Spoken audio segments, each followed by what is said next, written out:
Yes, sir. I definitely say yeah. There we go. Y'all gonna have to do a video of that, how you hook it up. He's got his own. No, I'm saying you're gonna have to do a video of how you hook it up. Walk everybody through it and then send it to just in case, cause if it ain't boy for you and him, we In bad shape. be like, we taped it on our phone, we'll send it to y'all.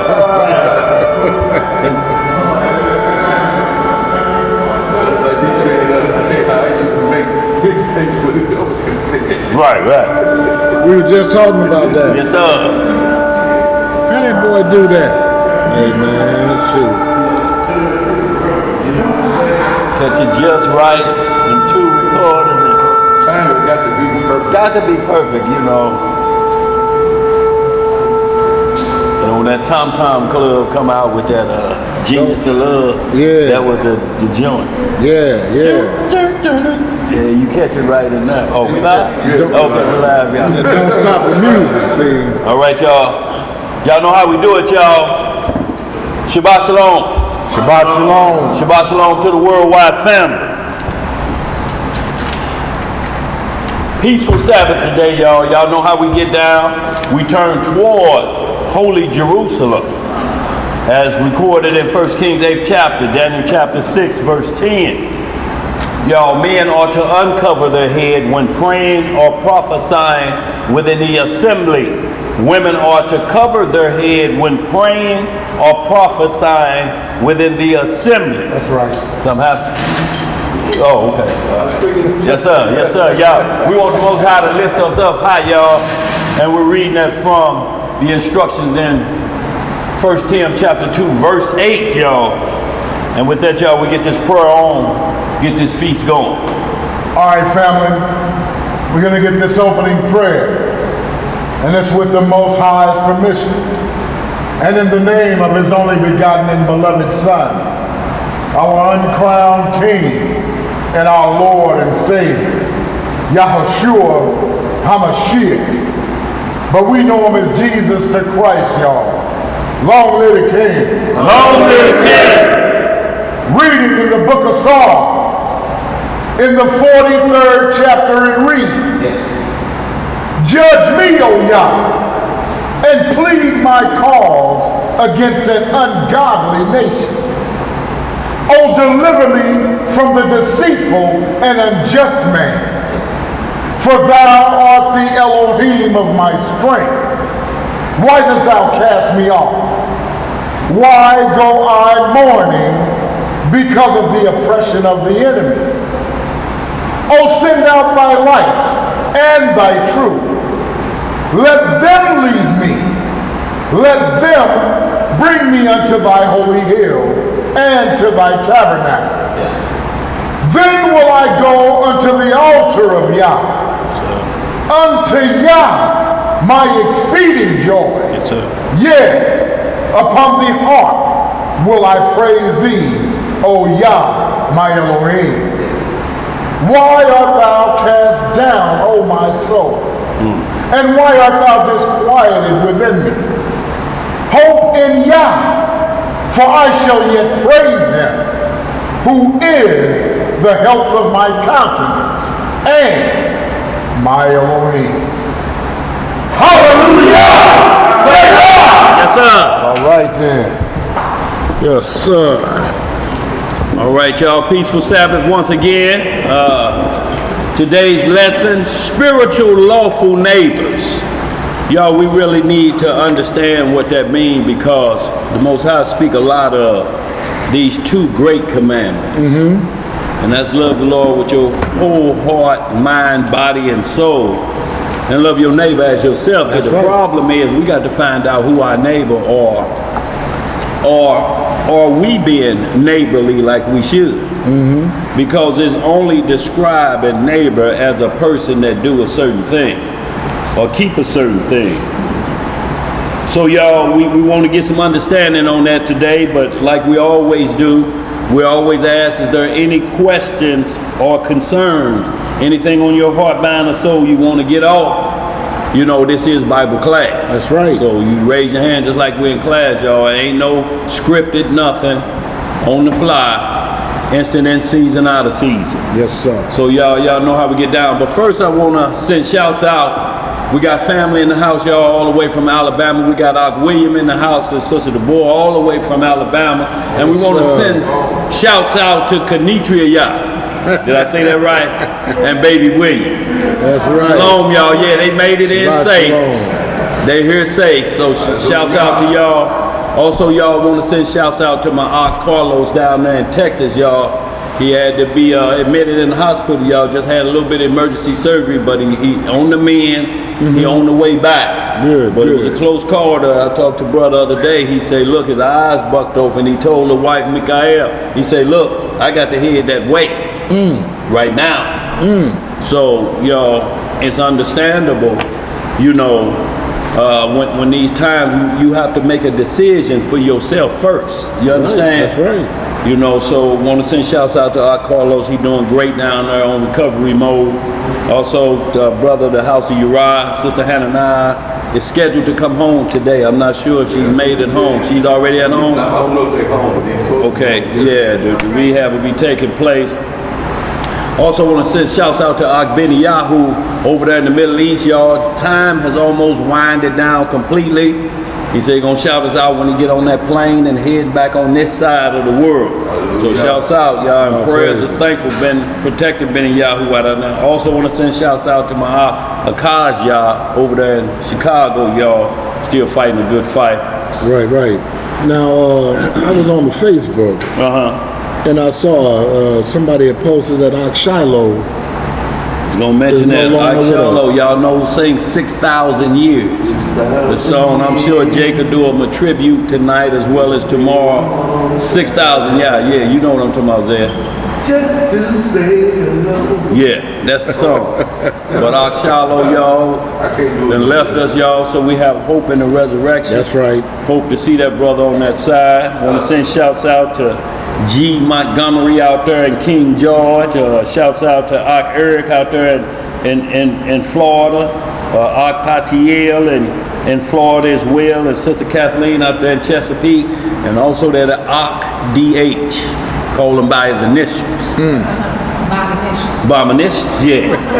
But y'all, with that, y'all, if we got any questions or concerns there, we're going to move forward. What you got, Jeremiah? Name of the class today is Spiritual Lawful Neighbors. Because, see, we got to take this thing on the spiritual level, but still it has to be lawful.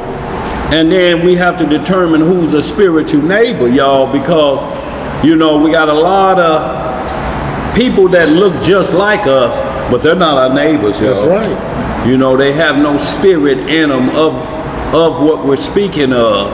And it's more than just the smooth soliloquy of looking to your left or your right and say, neighbor.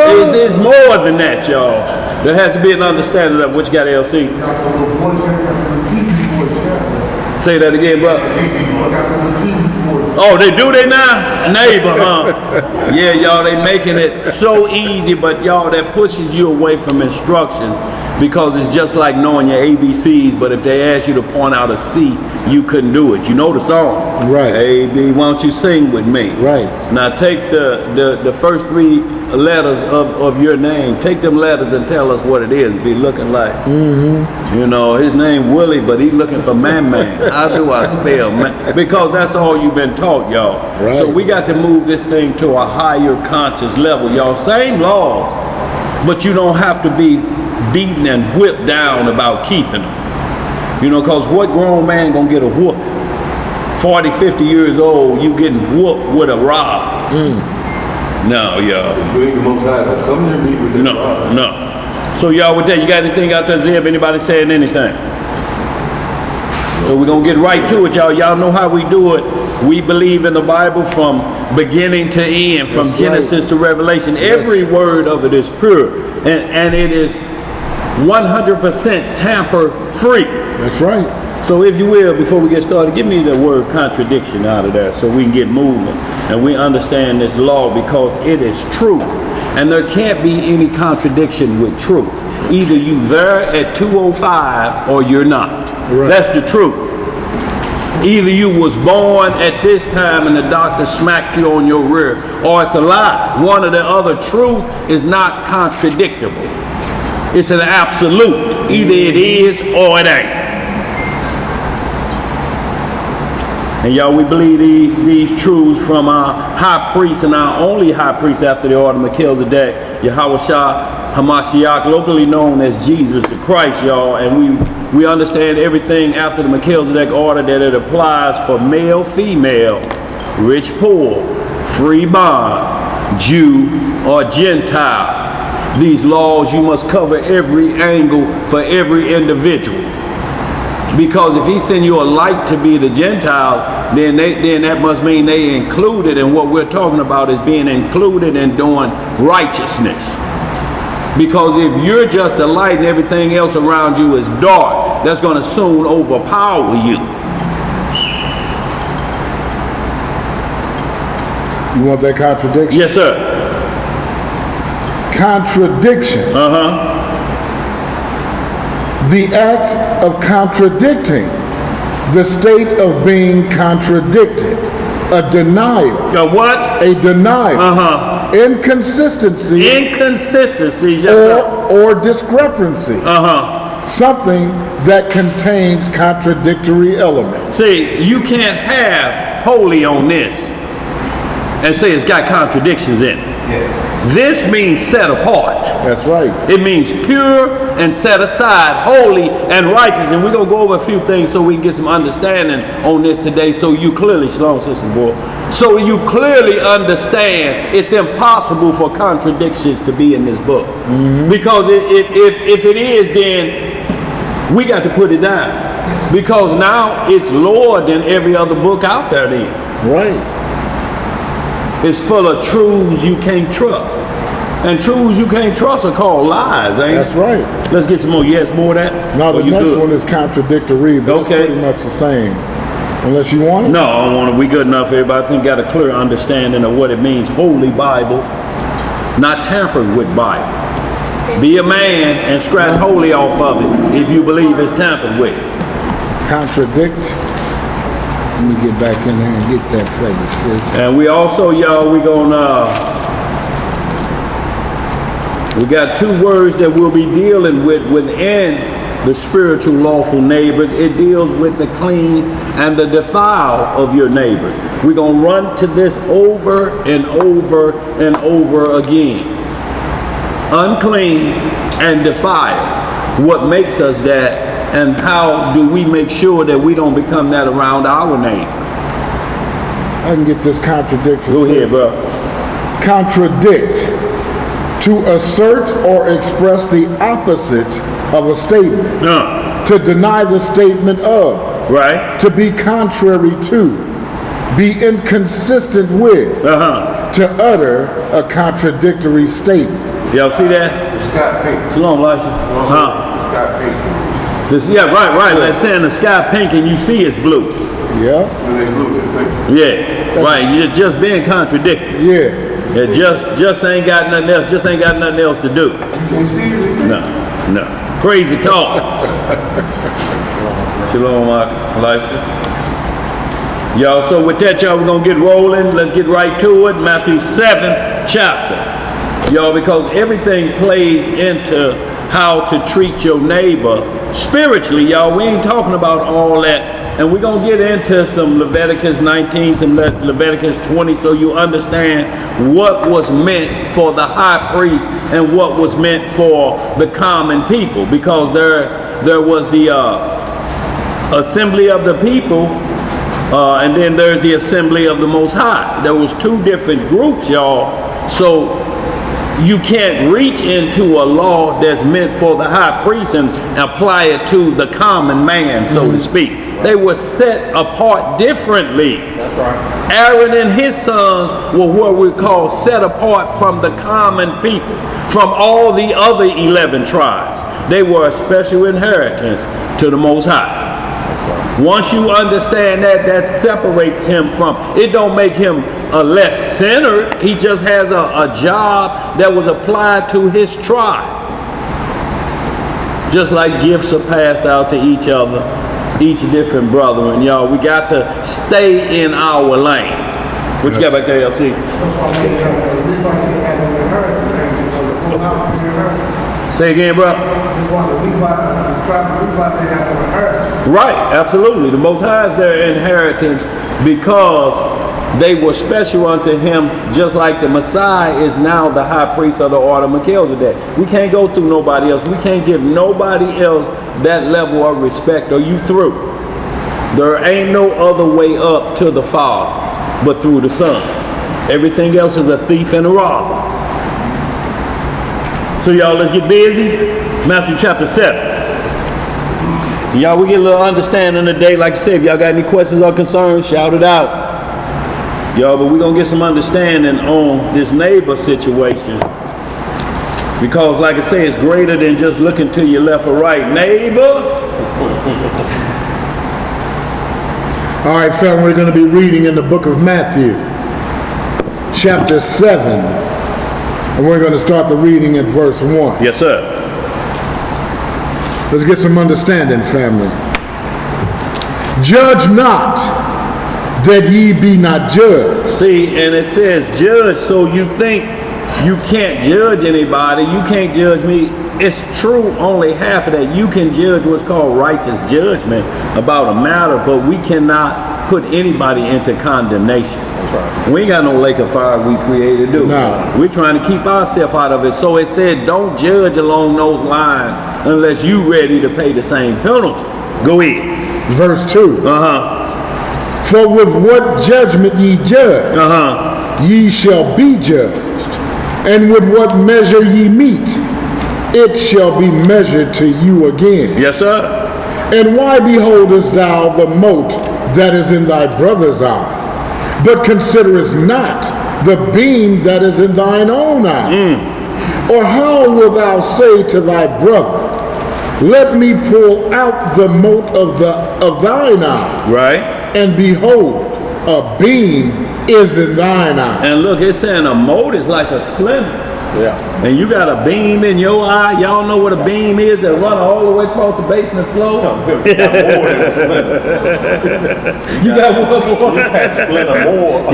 Time splinters. Right. Go ahead, bro. Verse 5. Thou hypocrite. Thou what? Thou hypocrite. First cast out the beam out of thine own eye. Right. And then shalt thou see clearly to cast out the mote out of the eye of thy brother, out of thy brother's eye. So you don't want to send a misdirection, so to speak. You know, you have to be clear, looking clearly before you can tell somebody else. See? Exactly. Right there, don't you see? Right. If you blind, what he gonna be? Blind. Let's get it. Verse 6. Give not that which is holy unto the dog. Neither cast ye your pearls before swine. See, so it's letting you know at that point that there's a line you can't cross with this. Right. What would be considered swine, an unclean individual? That's why we say we're going to get into it. Unclean, the Hebrew definition is Tamei, T-A-M-E-Y. Strong's 2930 and defiled 1351 is Gaal or Gaul 2930. So we're going to run those a little bit today to get some more understanding that all of this is surrounding your neighbor. Just because somebody may be clean, the problem is you're trying to make sure it don't reach defilement. That means it done went, there's no more shame at that point. The uncleanness is now defiled. Let's read some more. Horse forehead, yes sir. Lest they trample them under their feet. Lest they do what? Trample them under their feet. So, and this is saying, that's why you have first and second ammunition. After that, you have to let certain things go if won't nobody hear you. Right. You can't force them to believe it. They'll trample on it. What that means, they'll lash out at it to make you leave them alone. Right. then you know you can't be fruitful and multiply with that one, can you? Not at all. So lest you cast your pearls before swine. You know why? Because you can put lipstick and big diamond earring, basketball player size diamond earrings on a pig. You know what he'll do? Go jump right in the slop and swirl around in it. That's right. In feces, yeah, go ahead. And turn again and rend you. And turn again and do what? Rend you. See, it'll come back and hurt you. Yep. If you don't do it according to the rule. You can't make nobody believe this. No. I don't even try to convince them. No. No. Verse 7. Ask, and it shall be given you. Seek, and ye shall find. Right. Knock, and it shall be opened unto you. For everyone that asketh receiveth, and he that seeketh findeth, and to him that knocketh it shall be opened. Right. Or what man is there of you, whom if his son ask bread, will he give him a stone? Or if he ask a fish, will he give him a serpent? See, and this is what we're talking about. This is what you're talking about, friends and neighbors. Will you give a stone if he asks for bread? Right. You know, you're going to make it harder on him to chew for sure now. Yeah. Because he chew on that rock he eating and that piece of bread is going to be trouble. Ooh-wee. Go ahead, bro. Verse 11. If ye then, being evil, know how to give good gifts unto your children, how much more shall your Father which is in heaven give good things to them that ask him? Therefore, all things whatsoever ye would that men should do to you, do ye even so to them. For this is the law and the prophets. What is that? It's the law and the prophets. So basically, y'all, we break it down. Do unto others as you want them to do unto you. It may seem hard or like you just can't really do that, but if you follow the law, it lets you, it keeps you on the path of how to do that. The law tells you how to forgive an individual. See, if you forgive an individual, there's rules for it. Everything has rules. So you don't get sidetracked or get caught up in your own personal thought process. It deals with everything accordingly. If you got a problem with this, there's some instructions right there. Oh, okay. Look, how you trust the car manual in your glove box as soon as you see this light come on. You look, turn to that where it says lights on. Right there. If it's shaped like this and that light's on, you need this. You can't go to no other book and get that out of another car unless you make an alteration. And that means cut the wires you have and splice in the wires from that other one to make this work. No, y'all, we can't splice this word because it says you can't do what to it? Add to it or take away. No splicing. Let's read some more. Verse 13. Enter ye in at the straight gate. At the what kind of gate? At the straight gate. For wide is the gate, and broad is the way that leadeth to destruction. That leadeth to what? Destruction. Everybody want to go to heaven, but don't nobody want to die, right? That's right. All of us would like to be in the kingdom, huh? Yes, sir. But you know what's happening? If the Messiah don't come back in the next 100 years for everybody in here, we gonna take the dirt now. So Elijah, that'll make you, what you about 35 now? That'll make you 135. Let's say 35. Thank you. But y'all know, y'all understand what I'm saying. If the prophecy don't happen, you got to get your heart set for resurrection. That's right. Because that's going to be the next waking moment. And you know where your most spiritual time is and where you have to be most armored up is in your sleep. Because the Most High say, I'm going to come visit you while you're asleep. And we're going to discuss some things. Well, the bottom line is then Satan likes to play in that playground too. Yeah. He loves that playground around 2 to 3 o'clock in the morning. Loves to mess with you at that time. But the Most High say, I make a way for you to escape even out of that. You're into something you shouldn't be, the phone will ring and there won't be nobody on it. Alarm go off for what? Did we set it at that time? TV just pop on and you, wait a minute, there's a ghost in there. No, it got you out of that. The problem will be will you try to dive headlong back into that dream. Pick up where you left Pick off. up where you left off. Yeah.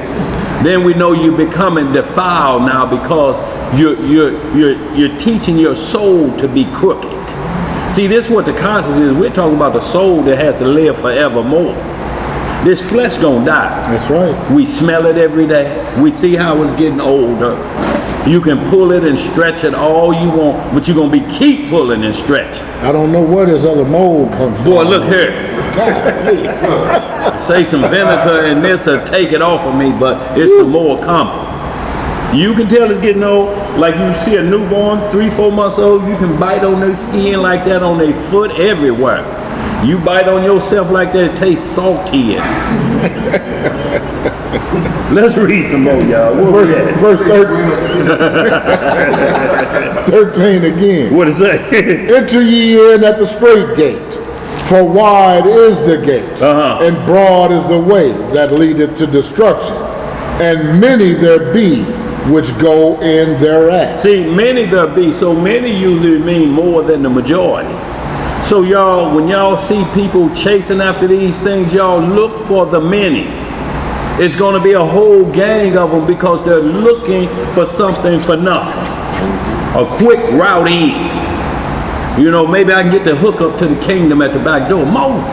Right. It's me, bro. No, ain't going to be none of that. I don't know you. No. Go in. Verse 14. Right. Because straight is the gate, and narrow is the way which leadeth unto life. Y'all see, this is a fine line. You got to walk circumspectly. You know, you don't have what we call a margin for error, a shoulder on the side of the road, so to speak. But you don't need a shoulder if you walking circumspectly. Because you're walking down the right path. Ain't no breaking down gonna happen. You keeping your eyes on the road. On the road, let's get it. And few there be that find. See, like how we just read, many on the road to wide, but few find this way. And look, it said it has to be found. Right. Yo, see, this truth can't be just you know, a happenstance. You have to go look for this truth. But it says it's nigh unto thee. It's right in your face. Right. It ain't nowhere you can't go that this truth ain't there. It's on TV, whatever program you done, because nobody has their own imagination. Every event or TV show you watch is based off of the scripture, the creation. Ain't nothing in between. That's all Johnny come late. It's always there. You sneak off somewhere you ain't supposed to be. It's in the bottom drawer, I heard. The Holy Word. Let's read some more. Verse 15. Beware of false prophets. Beware of who? False prophets, which come to you in sheep's clothing, but inwardly they are ravening wolves. See, that's why we have to have instructions on praying and how to forgive. Because most of these false prophets gonna be your own people. That's how they get close to you, ain't That's it? right. So you got to learn how to forgive and beware of a false prophet. Do you just say, Lord, forgive him? He keep telling lies about the future. I pray for him that he don't. No, it ain't that, y'all. Everything must be done according to the law. David prayed according to the law. He said, I got perfect hatred. I hate those that hate thee. Until you hear the hate of the Most High, you cannot extend your level of hate that far. If you do, it's just player hate. They have to hate our God. And they hate our God by despising his law, statute, just. That's how you know hate, because they hate instruction. What you got back there? When we're praying, I know we're supposed to face peace, but sometimes I get a confused position and I'm on the road and I pray then. Is that still? You're in good shape.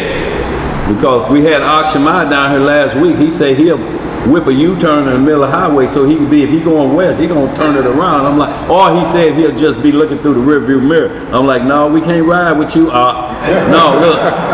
That's why I say go into your prayer closet 3 times a day. Wherever you have a spot set up, that you communicate with the Most High, say morning, noon, morning, evening, and noon. So you go into the closet those 3 times, but meditate all day. When you're on the road, you're just meditating on the word of the Most High. And then you have your private time, your one-on-one time. Go ahead, like That's your prayer. Yeah. The Most High said, John 4:24, He's a spirit. Yeah. Although you must worship Him in spirit and truth. So when you just thinking about Him and you praying within your spirit, then that's the same prayer. However, there are allotted prayers 3 times a day that you go into that secret chamber and pray. But you meditate all day, all night. But what if I'm riding through those a lot of times? What if I'm driving my truck? It's still in the spirit, because if your ride is maybe in that whole extended hour, then it still has to be within the spirit. It's still not out of sequence. It's still within the spirit. Now your secret chamber becomes that vehicle, enclosed.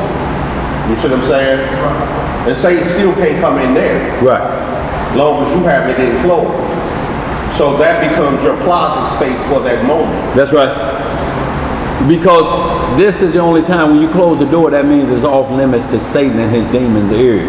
That's why I say don't pray on the street corners that men could hear your prayers. He said because demons going to attack you then, because they know you want to be seen of men. This, I don't care how loud you talk when you close that closet door, Satan cannot intervene on that conversation between you and the Most High. And look, it says 3 times a day. There's morning, evening, and noon. Each one of them has at least 4 hours within each one of them. So when you know and you have that time, 4 hours within each one of that space, you can get in the closet within each one of that space. Now there's a time called the 9th hour of the day. They call it the hour of prayer. Don't get it mixed up. Any time is a good time to pray. But then there's a set apart time called the 9th hour. If we look at day starting at 6 a.m., then it would be 2 p.m. to 2:59. You get to 3 p.m., that's the 10th hour. But in the 9th hour, the Messiah gave up the ghost.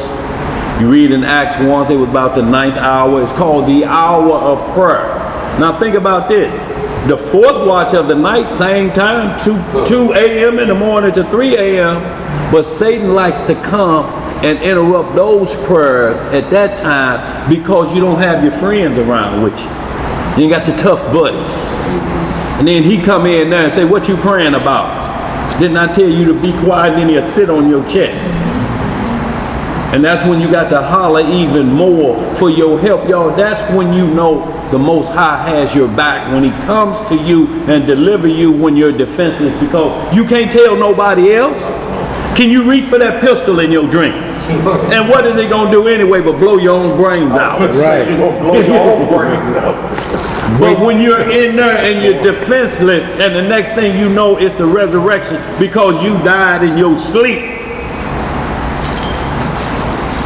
Because the war is there. Y'all think the term nightmare is just happenstance? Y'all, Satan likes to play in there. It's called the 4th watch of the night. It's when the Messiah was asking the disciples, can't y'all just stay up 1 hour with me? We need to pray right now. But they say they was heavy with sleep. Hadn't ate good. The Negro disease was on them, boy. They was just heavy with sleep. And then he finally just said, go ahead, y'all just sleep on it. Go on and go to sleep, boy. Cause y'all ain't gonna comprehend nothing, will you? It'd be like watching a TV program and you keep nodding out at the same spot and you rewind it again. And before it get right back to that spot, you go again. And then you wait, damn, I done did it again, and rewind it again. And finally, after the 6th time, you just cut the TV off and go to bed. You got to leave it alone. Yeah, I'll come back to it. I'll come back to this. Where we at, bro? You good back there? Go ahead, bro. Verse 16. Ye shall know them by their fruit. How we gonna know them? By their fruit. Do men gather grapes of thorns or figs of thistles? See, and when Adam and them broke the law, thorns, figs, and thistles, gathering the rough side of the coin, so to speak, when they broke the law. See, so that's how you gonna know them by their fruits, because if they teach a doctrine that's gonna produce thorns and thistles, you got to stay away from that. That's how you know it's a false prophet, because they'll put you in line to suffer. This word is ease, E-A-S-E. If you keep my law, you shall have ease, easy street. But if you break them, you shall have dis-ease, or it's spelled the same way, D-I-S-E-A-S-E, disease. That's what dis-ease is, because you have a disease, and it makes you can't lay down, can't you? Oh, the stomach hurt me so bad. My head hurts so bad. Oh, that's dis-ease. No comfort. No comfort. And when you can't get no comfort in your sleep, you on your way out of here. If you cannot close your eyes and get that amount of REM sleep that you need, when your eyes are darting back and forth, that's the communication with the Most High that recharges your battery. If you can't fall into that, you are going to be wore out and your immune system going to collapse on you. Michael Jackson wanted that propofol, but he never went into REM sleep, y'all. He was just like if he got caught with a good left hook, with his hands down. He just knocked out. See, that's why they be, it be uncontrollable breathing when somebody knock. And then they just gone, and when they wake up, they just beat down, they tired. The spirit has technically been knocked out of. But REM sleep recharges the battery. It gets you going, it gets your communication going. It's like plugging you into something. You have to have that, or the body will shut down. That's what the Sabbath is really about. Go ahead, bro. If you notice, everything in technology imitates creation. Yes, it does. So when you charge a battery and you notice the lights on the battery, don't it go flickering across? Yeah. Then when it stops, it's fully charged. Yes, sir. Just like REM sleep. It's charging, it's going through its charge process. And it's quick charge, because you only REM sleep 5 to 7 or 10 minutes. But you'll watch your whole lifetime in a quick blink of an eye. This is what is telling you how the kingdom is like. You'll go through your whole life in that short span of time. The rest of the time, the body is just recharging itself. If you leave a computer on all the time, what will it go into? What's called hibernation, won't it? And that's because you won't turn it off. They say, I'm going to sleep. It's like sleep mode. I'm going to sleep. You just, and you be, come on, wake up, do some more work. That's why I say a rich man get no sleep at night, because he can't sleep. He's scared to death he gonna die in his sleep, and all that money gonna be left with somebody else. What's the time called? Huh? The time when you sleep, when you decide sleep time, what's the time called? Because I was in a coma 2 months for like 5 minutes. Look. Perfect example of what we're talking about. He's spiritually asleep at this point. He was in a coma for how long? 2 months. 2 months, and he said he woke up, it was the next day. Now they probably had to show him the newspaper, but that's what happens when you wake up. So that's why the resurrection gonna be like the next day. It's appointed to man to die, and then it's the judgment. So when them cowboys wake up, they're gonna be looking for cowboy territory. When we wake up, we be looking for King's Highway and Natural Bridge. You know what I'm saying? Because when you wake up, even though it's been that amount of time, 2,000 years will roll by on you, and when you wake up, it'll seem like yesterday. Everybody that comes out of a coma, they have to show them a newspaper. Bro, this is how long you've been asleep, man. I've been out that long? Yep. Yes, you have. That long. Go ahead, Jeremiah. I got hit at Brown. Yeah. And they took me to the hospital. They told me, my family, Joe, they didn't sleep too long. I was like, I passed out. Right. And they didn't sleep too long. Right. Because of the head injury. Right. He told me it was a concussion. But what it was, he said, if I would have slept too long, they like, bro, I would have been in the home. Yes, sir. Yes, sir. Because the body goes into full recovery mode at that time. It has to shut the body down. The problem that is, if it's wounded when it go into that, you may stop breathing. But usually when people go into coma, it's the body forcing itself to recover and to rebuild itself. And you may be under for 3, 4, 5 years. Long as it ain't a major injury that will prevent you from recovery.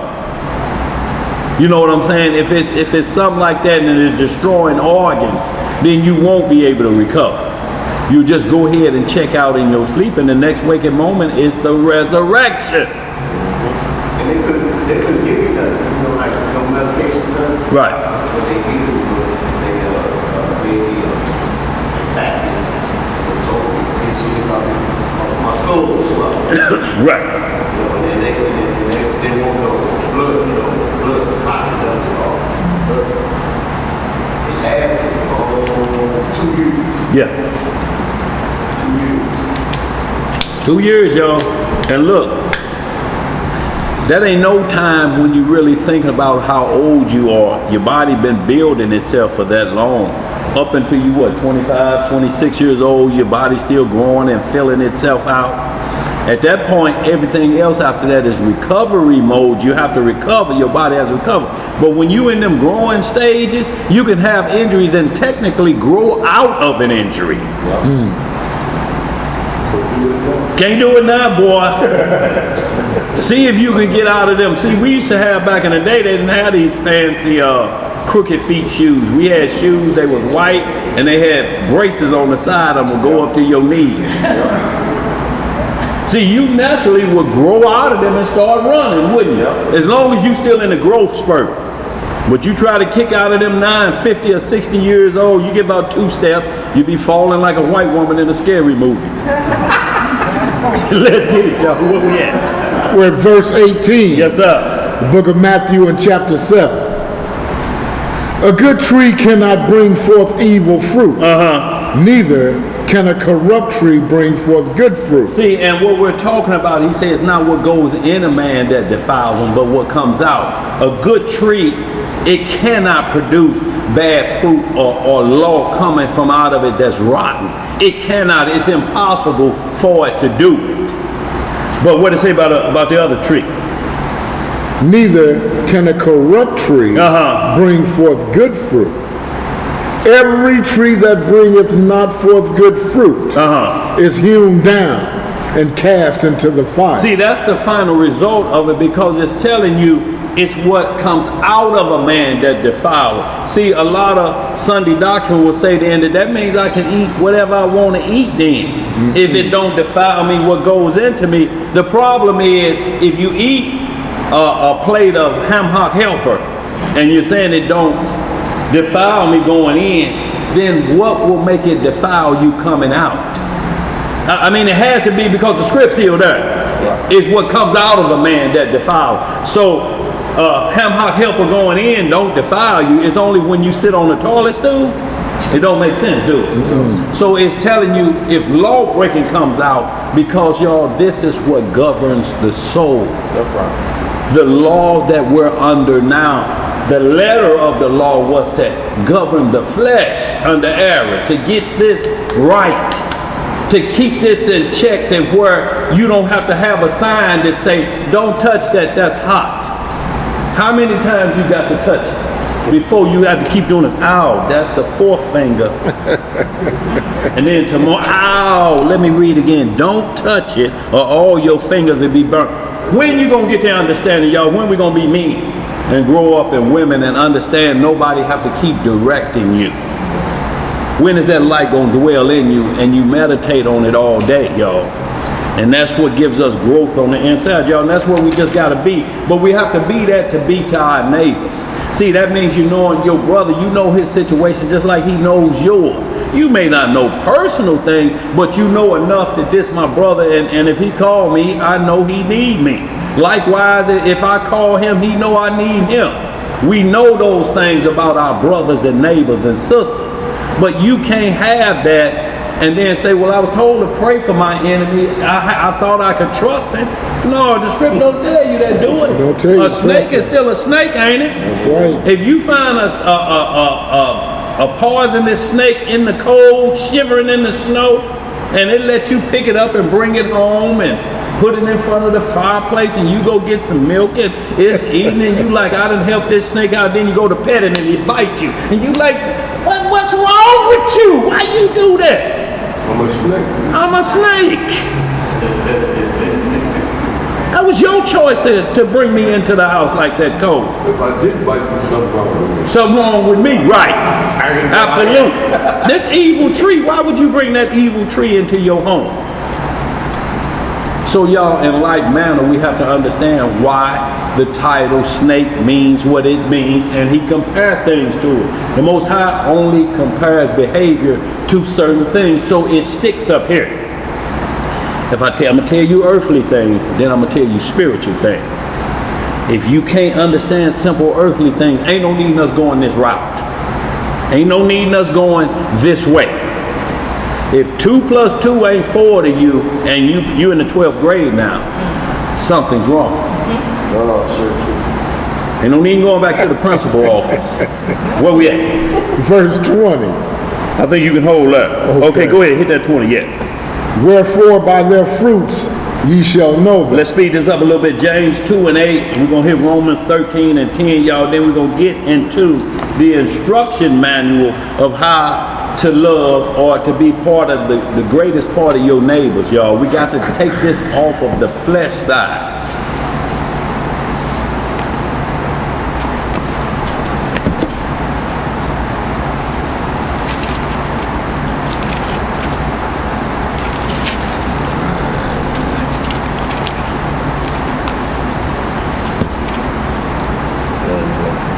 James chapter 2, verse 8, we'll start there. Somebody running to you in your house. Man, I just done killed some innocent people and their children. Let me hide. Nope. Shit. You my boy, dog. Anything for you. Keep it moving. Reading in the book of James, chapter 2, we'll start the reading in verse 8. Yes, sir. If ye fulfill the royal law according to the scripture, thou shalt love thy neighbor as thyself. See, and James ain't saying nothing different. No, contrary to what you heard, everything these people, prophets and scribes not agreeing. They agree. He calls it the royal law. This is the one that's supreme. If you can figure out how to deal with your brother past the weekend, that's a royal law.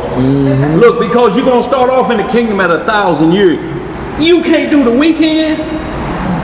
Friday through Monday, all hell break loose, and you need Monday through Thursday to try to fix what happened for them 3 days. Right. And you're going to start off at 1,000 years in the kingdom. Have you been around, my brother? Boy. Go ahead, bro. Read some more of that. Ye do well. Verse 9. But if ye have respect to persons, ye commit sin. What we do? Ye commit sin and are convinced of the law as transgressors. So it still tells you that there is a royal law. And this Melchizedek priesthood. But law is still what? Transgression. I mean, sin is still what? Transgression of the law. So it's the same law. It's just a different priesthood. These prophets and scribes ain't telling nothing different. They just telling you the difference of how it's looked at in different priesthoods. James knew exactly what he was doing. James knew exactly what he was talking about, a royal law. Because Peter said the same thing, didn't it? We're a royal priesthood, didn't it? We're a royal priesthood. That don't mean we can be high priests. There's only one high priest under this priesthood. We're a royal priesthood. We're little priests. Let's read some more. Verse 10. For whosoever shall keep the whole law and yet offend in one point, he is guilty of all. Okay, go ahead. For he that said, do not commit adultery, said also, do not kill. Now if thou commit no adultery, yet if thou kill, thou art become a transgressor of the law. So is this, but see, a lot of people think this means, so am I guilty of everything? No, it's clear. It just tell you, if you don't do this one and do that one, you still guilty of the law. Right. Ain't no difference in it. Every law is saying you're guilty if you break the law. It's not saying that if I kill somebody, I'm guilty of all the other 612. No. You're not. No. Those free cases then, ain't it? No, it's right. Sin is sin. Sin Right. is sin. Just makes you a lawbreaker. It just make you a lawbreaker, bro. That's Yes, right. sir. Go ahead.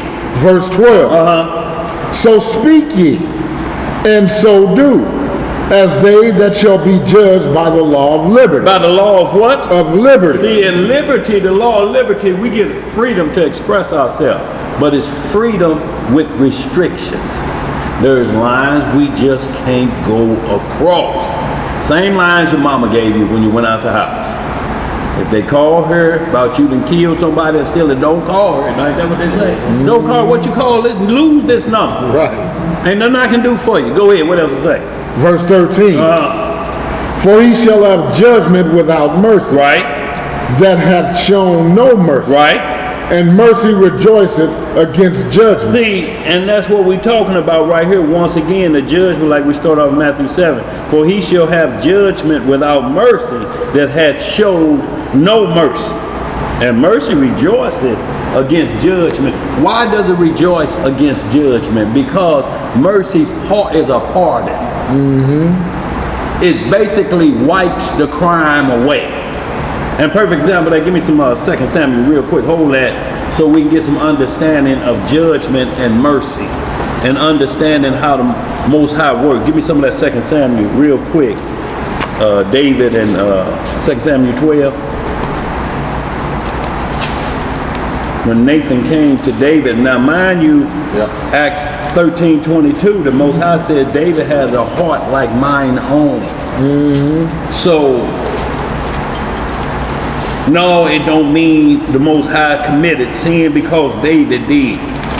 He explained what it was. A repenting heart to turn away from evil. And what evil had the Most High done? The Most High said it was evil that I had to kill everybody on planet Earth except 8 people. That was an evil deed. That don't make the Most High evil. Right. It was an evil situation because they wouldn't do right. What's the opposite? Spell live backwards. What is it? Evil. What is it? Evil. See, it's the flip side of living. It's evil. So, yeah, he said it grieved my heart that I had to do that. Because I didn't create mankind to destroy. You don't have children to say, as soon as he starts smelling his piss, I'm going to knock his jaw off the socket. I've been waiting to have a son that I can chastise and beat the hell out of him. Tell me to call me home from work if he's smelling his piss. Now, who will raise it? Right. It may be some out there, but they got some, you know, they making up, that they getting off of what their parents did to them. See, because hurt people. Right. If they don't get it corrected. Where we at? At 2 Samuel 12, is it? What is it? You got it? Chapter 12, Yeah, verse 1. And y'all, this is where we can understand judgment and mercy and judging manners, how you would like to be judged. So that makes you think consciously before you do everything. And y'all, in this technology age, once you hit send on this, ain't no unringing the bell. You have to think about it, everything before you hit send. I'm going to crack a little joke, you know, and push send. Well, you think, well, this person can't take a joke like that. They get upset real quick. You can't hit send. Or you spend the next 10 texts trying to say, I didn't mean that. Till finally you say, call me. Well, you know I didn't mean it like that. See, and that's what's happening all over social media. That's not me. If you ask anybody, I got 2 or 3 best friends that are black. No, well, if you have to label it like that, no, them ain't your best friends. Those are vouchers for you. Right. Where we at? 2 Samuel chapter 12, verse 1. And the Most High sent Nathan unto David. Who he sent unto him? Nathan. See, once again, William, you see how the Most High sent his prophet. Get off his throne for what? To come talk to David? I got servants for that. That's right. What you look like going to the store for your children? Go ahead, sis. Oh, Emo needs some help. Y'all, if you will, just need 2 people out there to help Emo real quick. Able bodies. Come They just outside Emo bringing in the balanced diet part. A balance. Yeah. A balance what we just ate. Yes, sir. I told my I said, boy, people know when you come to class, boy, because the food on the table looks a lot different. Yeah. Until you go, it's just snacks and peanuts. Yeah, that's right. Well, we didn't have the early meal though. Oh, that's what you call it. Yeah. Sisters, hook us up. Stop all that grumbling. Let's pick it back up, y'all. 12 and 1 Chapter again. 12, verse 1. And the Most High sent Nathan unto David. And he came unto him and said unto him, there were two men in one city, the one rich and the other poor. So now he's giving him an earthly peril so that he can get spiritual with him, but he want to get it earthly so he can see what's ruling David's spirit. Is it flesh or is it spirit ruling on the judgment? Flesh will make some quick decisions. You know what flesh like to do? It like to say, boy, he better be glad it wasn't 3 years ago. Why?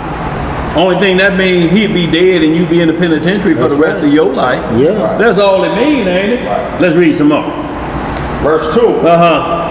The rich man had exceeding many flocks and herds, but the poor man had nothing, save one little ewe lamb, which he had bought and nourished up. See, one little ewe lamb, and he's a poor man, and let's understand these things. Poor don't mean you ain't got no money. There's economic status in the Bible. That's where everybody is. There's statuses. There's poor, and then there's middle class, and then there's the rich. And then you got begging, which is a whole nother subject matter. All in the Poor is there's more month than money. See, somebody ain't gonna get paid this month. So that's when we get out the hat. You throw the light bill in there, the gas bill, whatever get pulled out of there don't get paid this paycheck. Right. That's poor. The book of Sirach says, the poor laboreth and have not enough. Boy, you know what I'm talking about? What you got back there? Take home, baby. Won't take me home. Oh, yeah, absolutely. Absolutely, boy, because unless somebody don't get paid, then I can put gas in the car. Right. So I can get home with the rest of it. Or somebody call you a bill collector. If you don't give it to us this time, you like, look, you arguing and fussing. You just got your name pulled out the hat. But see, we can't do that no more because they can turn things off from the bill. Oh, yeah. Oh, boy. Boy, they could just flip a switch now. Right. I'm talking about on gas, the whole nine. Cable TV. Boy, everything. I wish you would cut my phone off. I wish you would. I'll put my foot in your hello. Yeah, it's already done. Yes, sir. Go ahead, Elisha. Verse 3 again. But the poor man had nothing, save one little ewe lamb, which he had bought and nourished up, and it grew up together with him and with his children. Right. It did eat of his own meat and drank of his own cup. Right. And lay in his bosom and was unto him as a daughter. See, now, if you don't understand, Shalom, mister. If you don't understand the many ways of bosom, male, female, free, and bond, then you would easily, if you just went to like Hebrew definition of bosom mean to be in a woman's comfort or something like this, then that would be bestiality, wouldn't it? Because what it's saying is under its protection when something is in your bosom. A baby is protected when it's like that. Boy, there ain't no safer zone than a newborn in his mother's bosom. And it's just like if one has a pet, a dog or something, and you take that dog to the vet, they attach your surname to that dog's name. Yeah. Whatever you name that animal, your surname is attached to that dog when you get the vet bill. Right. So like Bella would be Bella Burton. Yeah. And so they see it because you're nourishing it and you're caring for it. Right. Just like you do your child. It's considered almost as if it's your child. Yes, sir. The book of Proverbs says, blessed is the man that careth for his beast. I tell you what, hold that real quick. Give me so we understand the difference. And like we was explaining, poor man, that a beggar is off limits, y'all, but we don't want y'all to misunderstand the two. We're not never saying don't give to nobody that beg. What we're telling you, if they make a living out of it, it won't be a life. Give me a little bit of that Sirach chapter 40. Let's go about 26 real quick.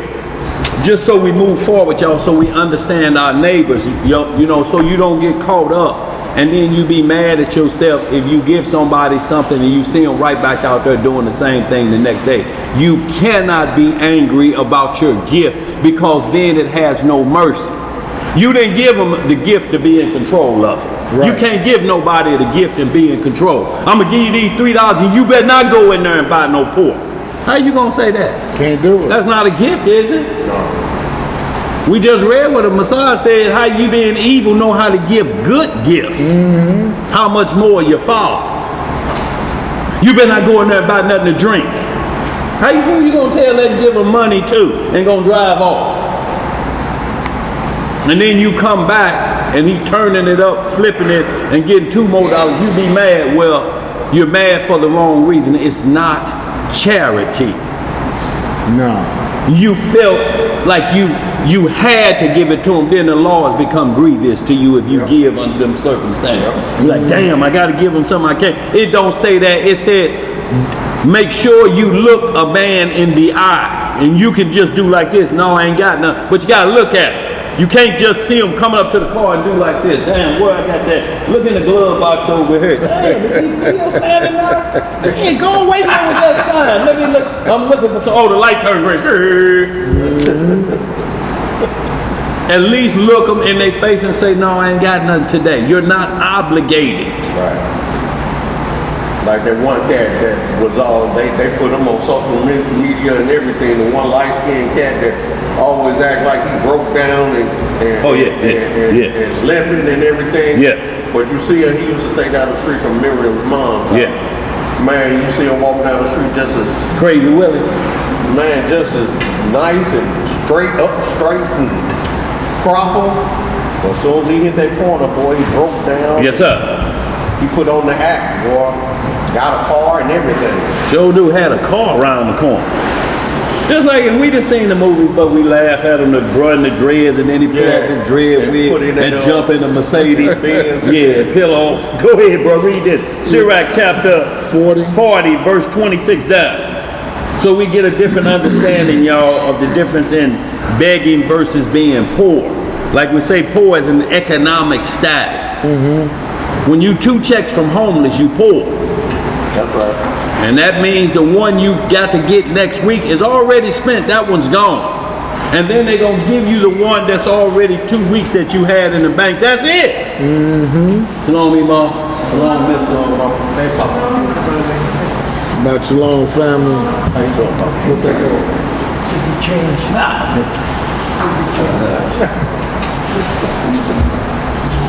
Reading in the book of Sirach or Ecclesiastes in the Apocrypha. Yes, sir.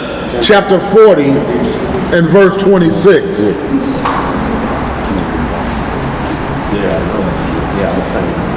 Go ahead. Riches and strength lift up the heart. What does it do? Lift up the heart. Yo, and it will do that because it basically takes every need away except salvation. See, no matter how you look at the rich, no matter how you do it, when the doctor tells the rich, because the rich get sick, there's nothing more we can do. I don't have an aspirin, I don't have a shot in the medicine cabinet that's going to help you. They ask you then to call on your higher power at that point. They say you need some supernatural health right now because your flesh is finished. You need some supernatural health, and that's when they ask you to call on your higher power at that time. It may mean your flesh is going out of here. You may be leaving here. Go ahead. What else you say, bro? Riches and strength lift up the heart, but the fear of the Most High is above them both. What is above them both? The fear of the Most High is above them both. See, because Liberace offered every pair of his diamond encrusted thong drawers and his brassieres and bracelets to live one more day. They told him, you can give us all of these gifts, but no man has power to retain the spirit, according to Ecclesiastes 8 and 8. No man can tell the spirit, you better get on out of here, I ain't ready to die. No man. When the death angel comes for you, he's on a mission and he don't turn around. He says, I have to report back with you checked off the list as not breathing anymore. Let's read some more. There is no want in the fear of the Most High, and it needeth not to seek help. See, it says there's no want in the fear because the Most High give us what we need. And when you have all you need, y'all, there's no wanting in it unless you just start to get a one-time spirit like Isaiah 3rd chapter, a one-time spirit. Everything you see, you just got to have eyes. Look in the refrigerator, same thing in there, what you keep looking in there for. That's right. But he gives us everything, shelter, food, clothing. That's right. Feed you every day. What else do you need? Then that just means you just want something you shouldn't have. Sirach, Eyes bigger than your stomach. 27. You're lusty 27. now. What else to say?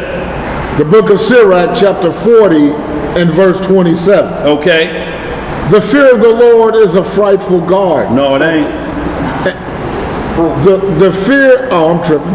The fear of the Lord is a fruitful guard. Yes, sir. And covereth him above all glory. That's right. Look at that. Yeah. My son, lead not a beggar's life. Lead not a what? A beggar's life. Uh-huh. For better it is to die than to beg. See, y'all, this is how it's a difference from being poor and a beggar. It said, lead not that life. When you get up in the morning, you going out to see how I can get they change out their ashtray, them few side dollars they got, and you're not going to prosper that way because you're basing it on there's no set standard for you to come home with a certain amount of money.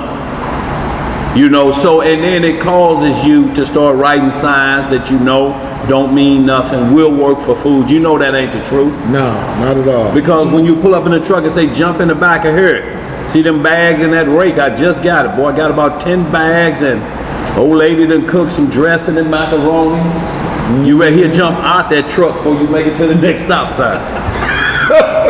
Where we at? No, they ain't in it to work for food. Let's see what else to say about that life. Verse 29. Uh-huh. The life of him that dependeth on another man's table Uh-huh. is not to be counted for a life. See, it says counting on another man's table, y'all. This is what I'm talking about. Even a poor man has his own table. When we get right back to the 2 Samuel about David, said he nourished him up. They ate off his table, didn't they? But this man has to eat of another man's table consistently. That's what he get up doing. Who I'm gonna get to feed me today? Right. Yeah, I'm gonna catch a few suckers over there. I'm gonna go off there off this interstate over here. A lot of suckers come through there. What you got back there, LC?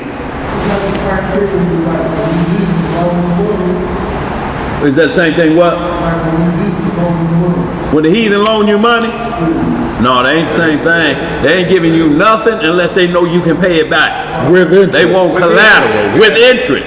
Yeah. See, so that's a total different thing. You ain't getting nothing from them unless you can prove you can give it back. That's right. See, they don't give nothing back unless they know they can get it back in some form or fashion. Let's read some more.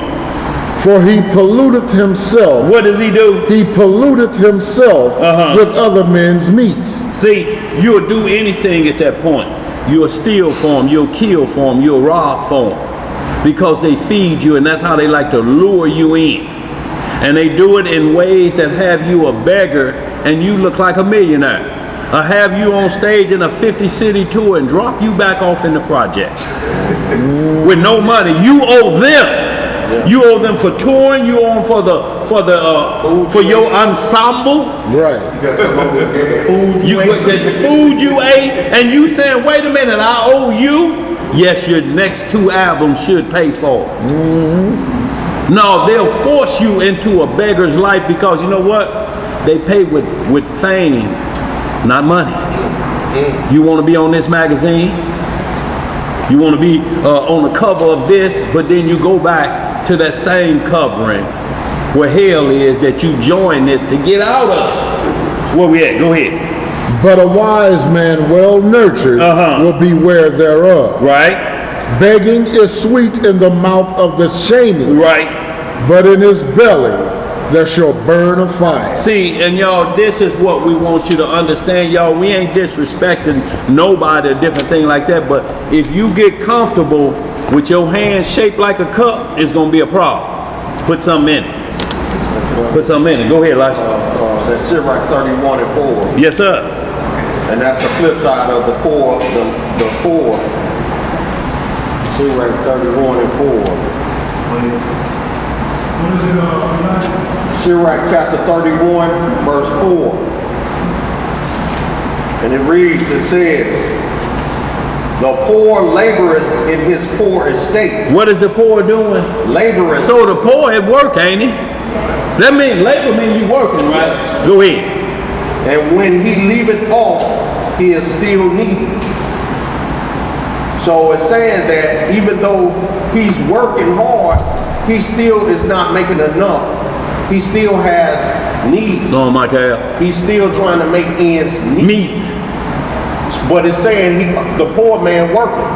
Then I want to hear one other thing. Sirach. This is Sirach chapter 11, verse 21.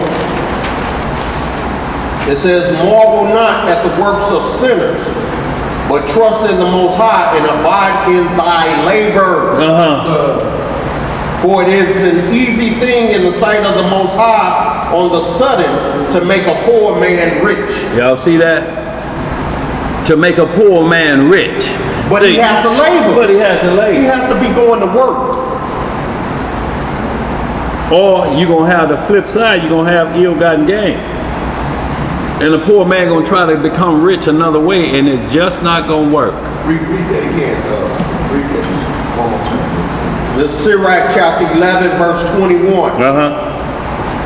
Marvel not at the works of sinners, but trust in the Most High and abide in thy labor. For it is an easy thing in the sight of the Most High on the sudden to make a poor man rich. Yo, It's an easy thing for God to do. Look here. He rejoices in these type But of you activities. working hard. Your labor Yeah. has to provide. look, But you have to be doing what his Labor. commandments say. Yes, His sir. commandments say you must work to the sweat in thy brow. That's Right. a commandment. right. And at the transgression in the garden. The earth is not just going to yield its fruits like it was before it did. Right. You have to toil. You have to work now. You have to go to work to get benefits. Yeah, yeah. The earth is not just going to benefit you just on because. GP. Now you have to labor for that benefit. But if you're laboring and you're doing his law, statutes, and judgments with faith, then it's no thing for him to turn your poor estate into a rich estate. Boy, look here. Come up But you're legally, doing though. what he said do with faith. Right. So it's easy to reward you and to turn your poor estate into a rich estate. It's just like what we tell our children. You do right, you'll be rewarded. That's right. Do my commandments, you'll be rewarded. But you transgress my commandments, there are consequences. Right. It's no different than what we teach our children. Absolutely. Spiritual things becoming earthly.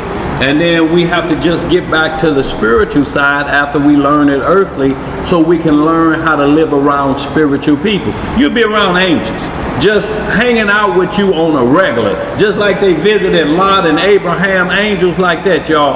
But we look at it like we gonna be in a hole. They are subject to us. And see, and that's what we don't understand. They are servants to, they were created for us, and some of them don't have problems. Lucifer and his group had a problem with that, to serve the dirt man. But they were commanded to, and they said, no, we ain't. But the other ones, Michael and Gabriel and Raphael, would love to be in our company. So it's an honor. It's an honor. Especially we back on the right path. Where we at? Let's get it real quick. 2 Samuel. 2 Samuel, yeah, I just want to get down to David's judgment. And then we're going to pick this up, y'all. We're going to speed it up because I want to get into that Leviticus 19 through 21. Verse 4, that's 2 Samuel chapter 12. And there came a traveler unto the rich man and spared to take of his own flock. Read that again for me, like. Verse 4. 2 Uh-huh. Samuel chapter 12, verse 4. And there came a traveler unto the rich man, and he spared to take of his own flock and of his own herd to dress for the wayfaring man that was come unto him. But took the poor man's lamb and dressed it for the man that was come to him. Y'all see that? This is what the rich will do. They'll take from the poor. Like you say, it seems like the rich don't pay no taxes. And the poor paying taxes like this. This is what they, Trump say, it makes me smart not to pay no taxes. So what that make us if we paying taxes? Done. Okay, so in like manner, the rich man took the poor man's lamb. He had plenty of them and gave it to the man that came to town. I mean, he had plenty he could have gave. He like, just take this from that hard working, scrudging in the ground individual. He don't need it no way. He poor. And see, so a beggar ain't even in this scenario. This is just taken for somebody that's trying to pull it up by their bootstrap. Shalom, me, Mom. Go ahead, bro. There you go. Okay. Okay. Yeah. Okay. He can't read right now. He did. Yeah. You. Get it on the next go round. Go ahead. You ready, Elijah? Is this yours or mine? That's yours. That's yours. That's yours. That boy, I got mine right here. I got mine, Imam. Let's get it. What I live 5. Yeah. 5. And David's anger was greatly kindled against the man. And he said to Nathan, as the Most High liveth, the man that hath done this thing shall surely die. Right. And he shall restore the lamb fourfold, because he did this thing, and because he had no pity. And because he had no what? Pity. See, pity, no pity about the situation at all. The man that did this. So he let David, from his consciousness, tell, how would you judge this matter? Then what Nathan say to him? Verse 7. And Nathan said to David, thou art the man. Thus saith the Most High Yah of Israel, I anointed thee king over Israel, and I delivered thee out of the hand of Saul. So right here, y'all know the rest of the story, but he said, I delivered you from Saul. I delivered you from being killed by one of your own household, and you go do this thing to one of your household? No, okay, so says, this is how you would judge the matter. We're going to judge it from your perspective on your own self. Look, y'all, under the order, Melchizedek, that you don't need two witnesses, like I said. He said because it comes down to your consciousness being a witness against you. That's number one under the order of Melchizedek. See, you could get away with certain things under the order of Aaron if there was not two physical witnesses to get you. Like Messiah was still under the order of Aaron when they said they caught the woman in adultery. We caught her in the very act. Well, the script say, if you catch a man and woman, bring both of them, didn't it? Yeah. Where the man at, Elijah? That's right. He wasn't present. He was so in the audience. He was in the crowd, right, with a rock in his hand to silence everything. Yeah, I want to hurry up and put her to death. You know. So what happened is the Messiah said, well, I can't put you to death either. He said, but go and sin no more. See, that was the mercy he showed, but he was under the law, he couldn't put her to death either, even though, but look, that was the Pharisees of the time. See, y'all, this is how we got to make sure we don't get caught up in these fake counsels that run from an Aaron and his son's perspective. And it ain't even run from that. It's run, they're sitting and looking like them, but it's run like men. They decide on how they do it because they were going to put the woman to death if Messiah hadn't been there. So he said, even y'all law say y'all can't do this. What a man. But he never told her, go and sin some more, did he? He said, next time it ain't going to be nice for you. It won't be right for you. Where we at? You want to go to... Yeah, Romans 13:10, and y'all, then I want to hit just Sirach 33, just a few verses, and we're going to get right into Leviticus 19 because we're going to truly see what it means to say, neighbor. We'll start at 9. Y'all, a neighbor is somebody that lives as far as Og William and Sister Boy back there living in Alabama, but they a neighbor, y'all. They're as close as us as if we going right up the King's Highway. That's because it's spiritual neighborly, so to speak, y'all. It travels way over the globe real quick. Like we got neighbors in Jerusalem. We got neighbors in Jamaica. We got neighbors in Europe and the Netherlands. I'm talking about people that if they walked in here now and we laughing and talking, y'all think we grew up together on King's Highway somewhere. and just to lay it out, because the spirit makes contact like that. That's what the kingdom will be like. It won't be no stank of that hating of flesh. All the faces looking at Balled up faces. We can't go in there with this rotten flesh. Flesh rottens in your freezer. Lettuce will rotten in your refrigerator, won't it? When you open it up, you say, something in here rotten, don't you? You open the freezer, you like, how long this been in here? Oh, it is something called an expiration date. Right. What are you still doing with hamburgers, say 2014? Cause it's in the freezer? freezer burn. Where we at, bro? Go ahead. Romans 13:10, then we're going to jump right to Sirach 33, and we're going to get into the heart of the lesson, spiritual lawful neighbors. How we looking out there, y'all? Any questions or concerns? Okay. I'm going to start at 18. I mean 8, I'm sorry. Oh, no man anything but to love one another. What did it say again? Read that again. Romans 13, verse 8. Oh, no man anything but to love one another. For he that loveth another hath fulfilled the law. See, once, and what we're talking about is owing, and we're talking about to your own soul. And this is where we're at, y'all. You're going to owe somebody in this world. If you make yourself a servant, you owe them work, don't you? Yeah. You go to work. So it's telling you don't owe no man anything that puts your life or soul on the line. Don't make no covenants like that. When you join the Masons, you owe a man something. Yeah. Because that's what you say. If I tell them secrets, I owe you my life. Oh, no man, nothing like that. Don't get into no side conversation, because most I say you make a vow, it goes with you. You read Numbers 30, it talks about if a woman, if she's married to a husband and made a vow to the Lord, and then he died and she gets remarried, guess what? That vow she made to the Lord travels to the new man. It don't deal with the new man according if it's about, but what I'm talking about is what she's tied her soul to. Lord, if you let me live, I don't care what happens. I'll share my life with you. I'll be a servant, a handmaid of you for till I'm dead. Well, her husband died, now she got to remarry. You think they get to stop? No, they got to keep going. That's a vow you made to the Most High. Those are what's called soul ties. They last till you dead. That's why I tell you, don't swear not at all. If you don't know what you're doing, don't make no vows to me you can't keep. Because I'm going to call you on it. This vow had nothing to do with you being married to that man. You were talking to your true husband, your maker. You ain't going to break my vow to me like you just broke it. You may have just broke it to him. You understand what I'm saying? See, you're going to get out of it. You're like, no, that rides you till you die.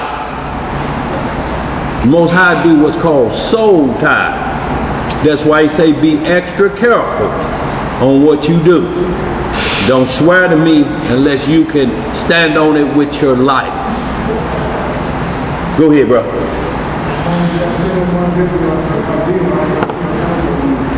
What you say? Oh, you say if you live, you ain't gonna sell dope no more. Right, so you saying I'm giving up being a chemical entrepreneur, huh? Look, but it'll come down to that, but that was your soul talking. Your flesh, you already knew what it was. You at this point, you like, I done ruined my flesh, so now I'm down to my soul. But if you give me a chance to let my soul live, I swear I won't do it no more. But if you change, you know the devil gonna come right in. Yep. Call yourself change, right?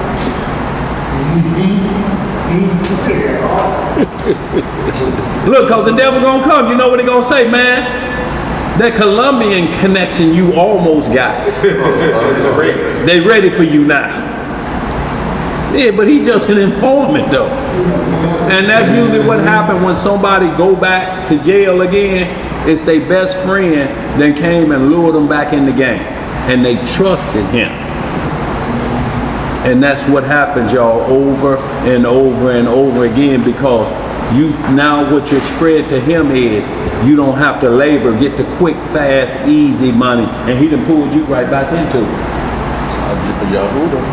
Let's get it. Where we at? Verse 9. For this, thou shalt not commit adultery. Thou shalt not kill. Thou shalt not steal. Thou shalt not bear false witness. Thou shalt not covet.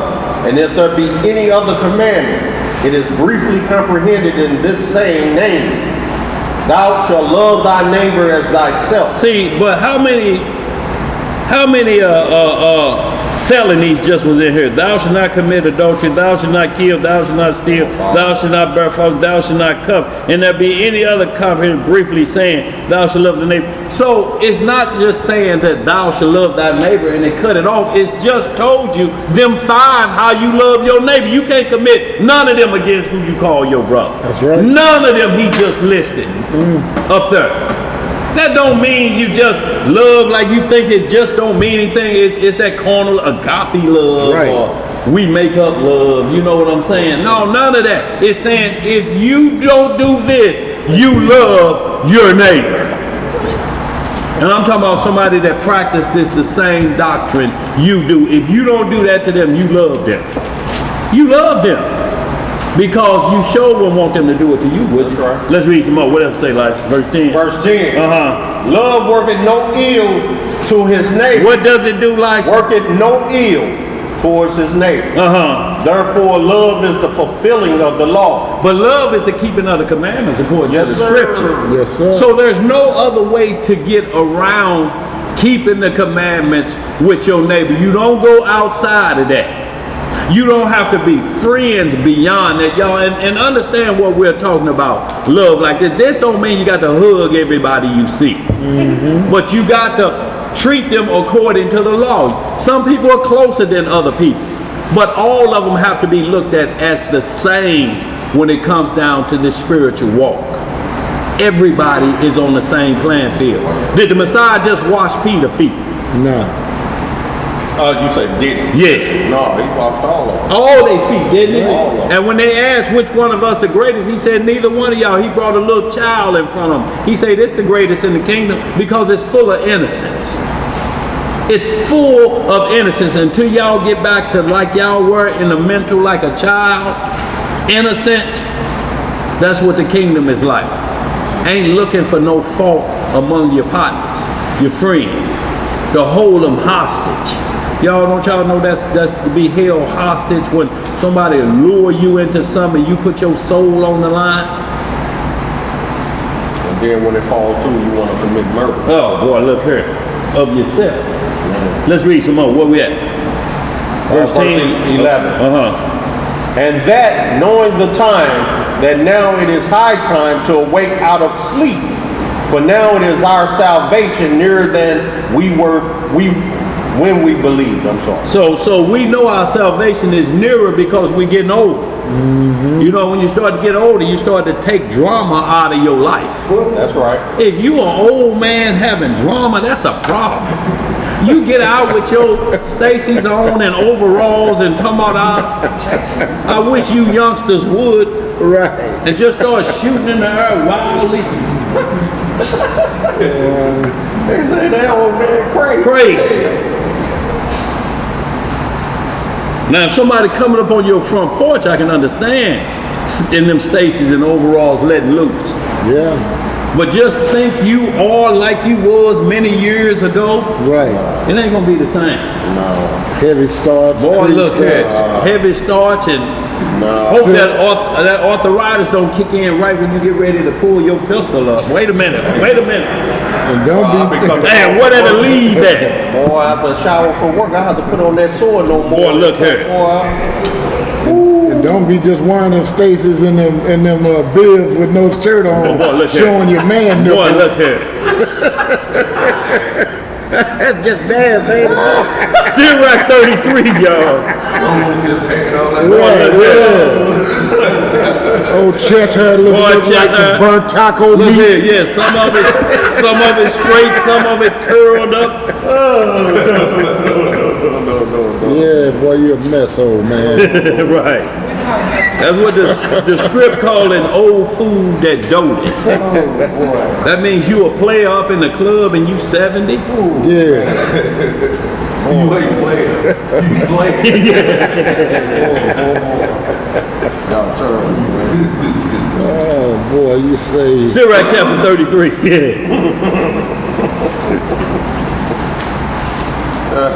Y'all, we got to get wiser as we get older, y'all. Yeah. 33, where you want to start that? Verse 1. We're going to go down just a couple verses. We're going to get right into this Leviticus 19 because we need to understand how to treat your neighbor, y'all.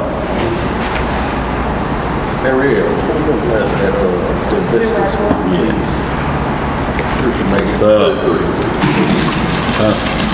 All right. You up? Yeah, it's on me. Get my brother Elisha together. All right, we're going to be reading in the Apocrypha, in the book of Sirach, chapter 33. We'll start our reading in verse 1. Yes, sir. There shall no evil happen unto him that feareth the Most High. But in temptation, even again, he will deliver him. See, the Most High got your back even in temptation. Because temptation is going to come in your dream. Because you think you can get away with it as long as I don't tell nobody what I dream. But your countenance going to show the public. They'll be like, man, what's wrong, man? What's wrong? Man, it's that dream. Man, it's just a dream. That ain't real. You trying to convince them. No, that was real. You know why? Because your soul is geared to the law. It was created with the law instituted within it. So when some law happened to your soul that you break the law, it's contrary to your soul. Your flesh is a whole different subject. That's what Paul is explaining, the law of the flesh versus the law of the spirit. There's two different things. In your consciousness, when you know in your dreams, if it trouble you the next day, it ain't because you have studied the law, it's your soul is already equipped with. Right. It knows when it, just like the check engine light come on in your car, a check engine light will come in on your dream because that's your soul. That's the everlasting part that Satan is trying to get that engine to knock. And that's why in the creation he says he breathed into man and he became a living soul. What he become, Elisha? A living soul. A living soul. The breath of the Most High, the law, statutes, and judgments that he breathed into a man to understand his way of life. That's right. And his reason and purpose for life. Go ahead, bro. Verse 2. A wise man hateth not the law, but he that is an hypocrite therein is a ship in a storm. See, in a ship in a storm, y'all know what that is. If you hate the law, if you hear anybody saying don't trust the law, they're a ship in a storm. They toss to and fro. Right. The only thing tampered with is their mental, not the scripture. Satan is tampering around up there with them. He got them now what they call bipolar. You know why they bipolar? Because they talk about it, and the next breath they trying to point out Matthew such and such. You bipolar sitting up in here. You schizophrenic. You have to be, wouldn't you? In one breath you saying I wouldn't trust that with my life, and the next breath you say no, see, just like Matthew 32 tell you. And you know they crazy because ain't no Matthew 32 is. Well, I'm just saying, go ahead. Where we at, bro? Verse 3. Yeah. A man of understanding trusteth in the law. What he trusteth in? In the law. And the law is faithful unto him as an oracle. As an oracle, it'll light him up. Because the law is a light. It's the lamp thereof. It's the light go out, you can't see your way. Right? That's why all wickedness is done at what time of day? In the dark. In the dark. Because you can't do those things in the light. So they'll be ashamed of what they do in the dark. Will be shameful to see in the daylight. Right. Why you think roaches run when you cut the light on? They don't come out. Same way you cut the lights on. What y'all doing in here? And they cover up. It's not what it looked like. Right. It's not what it looked like.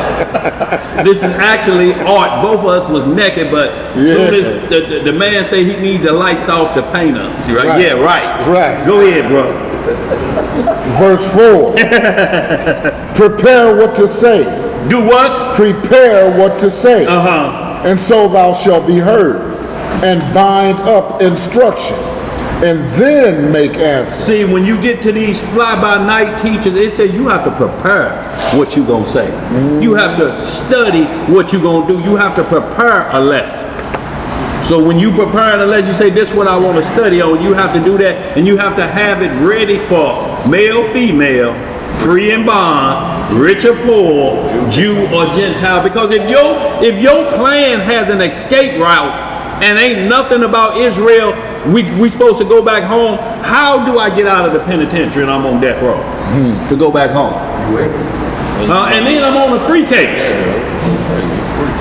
So you haven't covered me as being bond in your law of understanding. Talking about going back home, and if I don't go back home, well, hell, I'm through automatically. I'm a sinner then, ain't I? I can't get out the penitentiary. Unless you going to the leader of this nation, and you better not be out on the side of the highway putting gas in your car talking about the Moor nation finna take over. You gassing up on the side of the highway so you don't have to stop, and don't think that looks suspicious. All y'all out there at 1 o'clock in the morning with M16s, vests on, and you pouring gas in the SUV. I mean, somebody didn't plan on having enough gas to make the trip. They've been ciphering Yes, games. right. So more Hamites and some of Israel too on Say that again. Just some of them, just another doctrine, just another covering to try to get from up under Deuteronomy 28. All that's to get you out of Deuteronomy 28. If you turn to sovereign, that's trying to get out of Deuteronomy 28. Majority of them, but majority of them now is Israelites, because we latch on to everything. You think it's a way to get out? We think it's a way to get out, y'all. We'll do anything. We plan the harlot. Understand what that means? You have a harlot, which means a woman may have only had sex one time, but she's not a virgin anymore. So that term has to tell another man so he don't think he has virgin. But when you play the harlot, you're married and you're acting like a single woman. That's what we did to the father. We played the harlot. We wanted to be like a single woman again. So we went flirting with every other god or man on the block. Doctrine. And he said, look, even a harlot get higher. It say you just spread over for free. Then you come back home to me. Talking about calling my name in this Hebrew term like that's gonna fix something. What you got? He said, Ezekiel 16 called us superior heart. That's what we're talking about. And that's the marriage. He said, when I took y'all, I did this. I nurtured you up. And then when the time of love came, then I put my covering on you. But I nurtured you up. I just didn't take you. He said, I dressed you up. I put badger skin shoes on you. Badger skin shoes. I want y'all, that's from the weasel family. But they waterproof. He just said we can't eat badger. He didn't say we couldn't wear it. So you can dance in the water and not get wet. Not get wet, boy. Look, badger skin shoes, boy. Look here. That's why, you know, it ain't no coincidence we the only people love dangerous animal shoes. Lizards, gators, snakes. Oh my. It's no coincidence. It's in our DNA, so to speak. But he told us we played the harlot. And every time you look in the Bible, any married woman that play the harlot, then the harlot is punished. If it's just a harlot who may have had sex with a man, then it becomes down to self-punishment. That's why Paul's saying it's better to marry than to burn, because initially you're not going to get the full benefits. That's what it's saying. But when you're married and play the harlot, that's a whole different story at this point. You wish you were single again. And that's what we did to the Most High. Went and served other gods and then come back to him like he gonna take us back.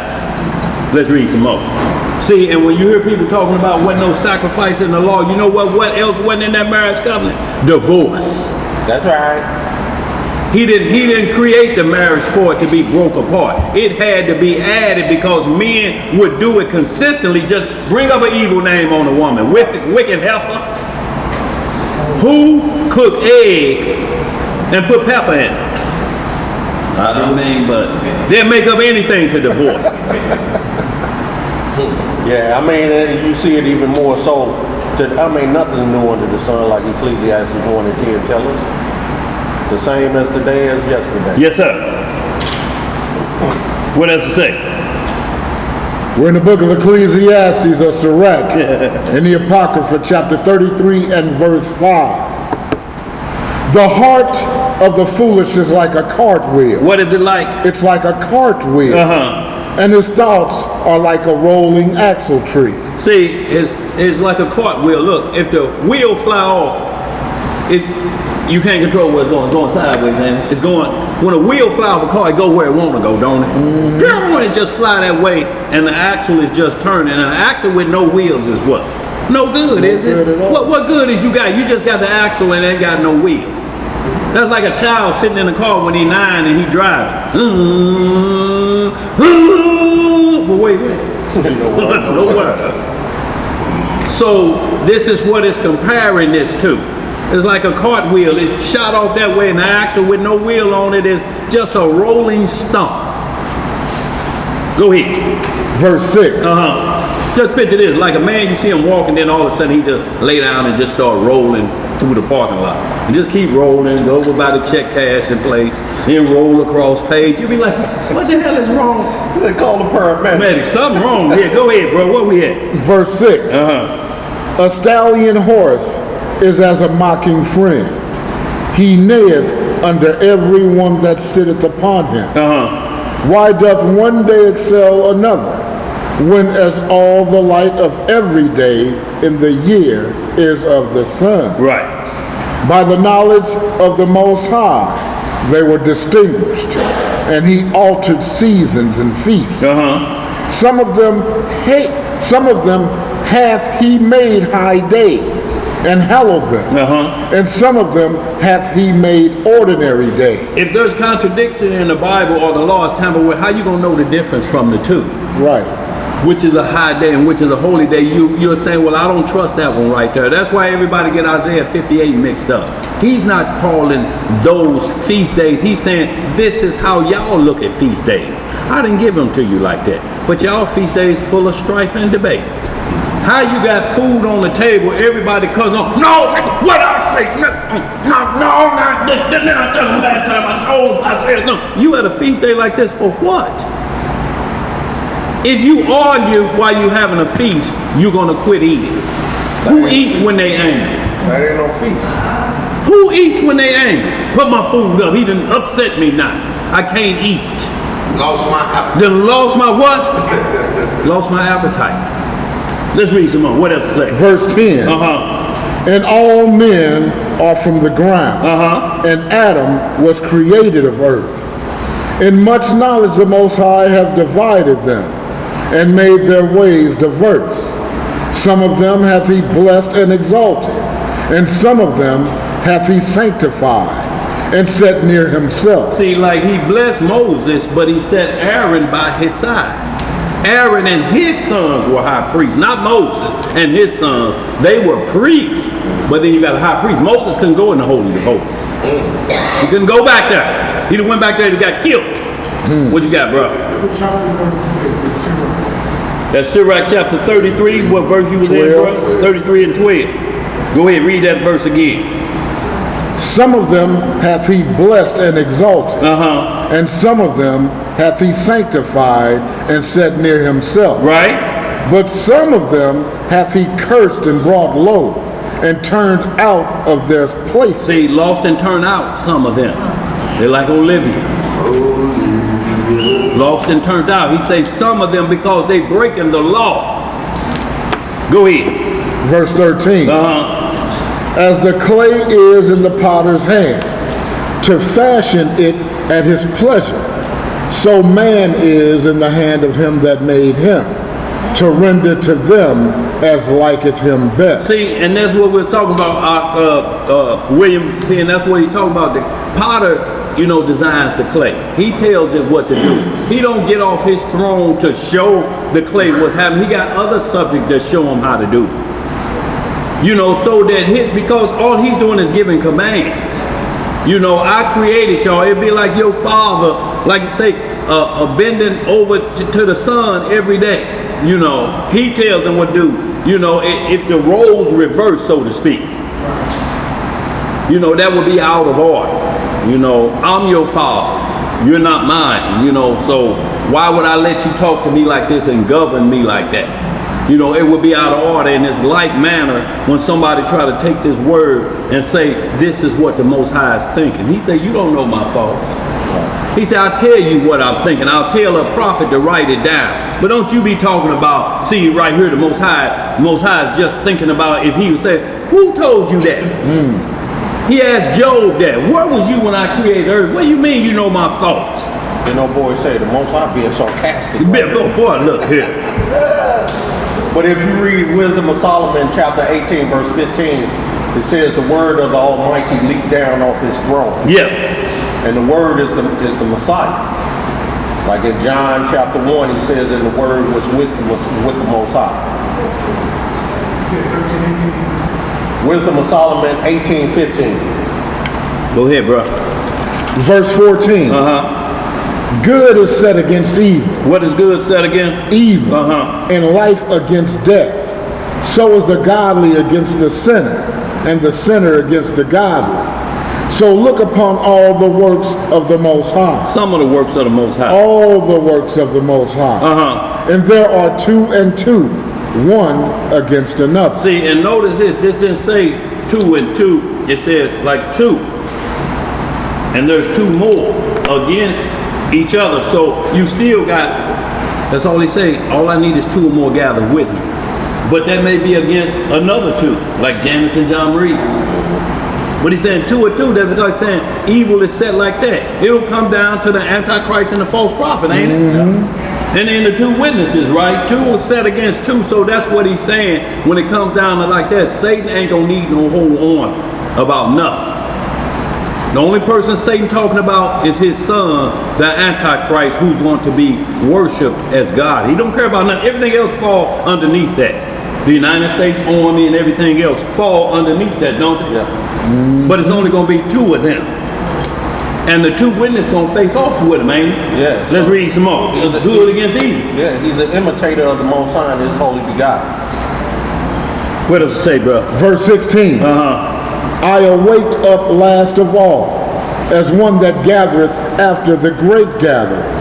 By the blessing of the Most High I profited, and filled my winepress like a gatherer of grapes. Consider that I labored not myself only, but for all them that seek learning. That do what? That seek learning. So y'all, we on spiritual say, look, I didn't just try to get knowledge for myself. That's right. For everybody around them, I wanted them to be as wise as I am. The blessing that I have, I share with them. What we look like going through the day and like, oh, well, don't say nothing to him. He don't know nothing. Right. Like the boys that came down here from Chicago to get us straight, and they had their security man, and we chopping it up, and then he tried to chop it up. They gave him the hand. Like he did, wasn't included in the he couldn't be included in the couldn't participate. He couldn't participate in other reindeer games. Yeah, yeah. Look, like Rudolph. Yeah, they did. But look here, this your security man doing like that. That's a problem, ain't it? He put his head down. Silence the and then he was told to every time we say something to him not to say nothing to us, just do us like this. Elder. Elder. Jacob did me like this. He like, boy, you hear this?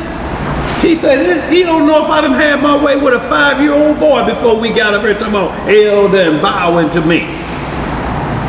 But we soon straightened that matter out, didn't we? Oh, yeah, real quick like where we at? Verse 18. Hear me, O ye great men of the people, and hearken with your ear. What we need to hearken with? With your ear. Learn to listen, and listen to learn.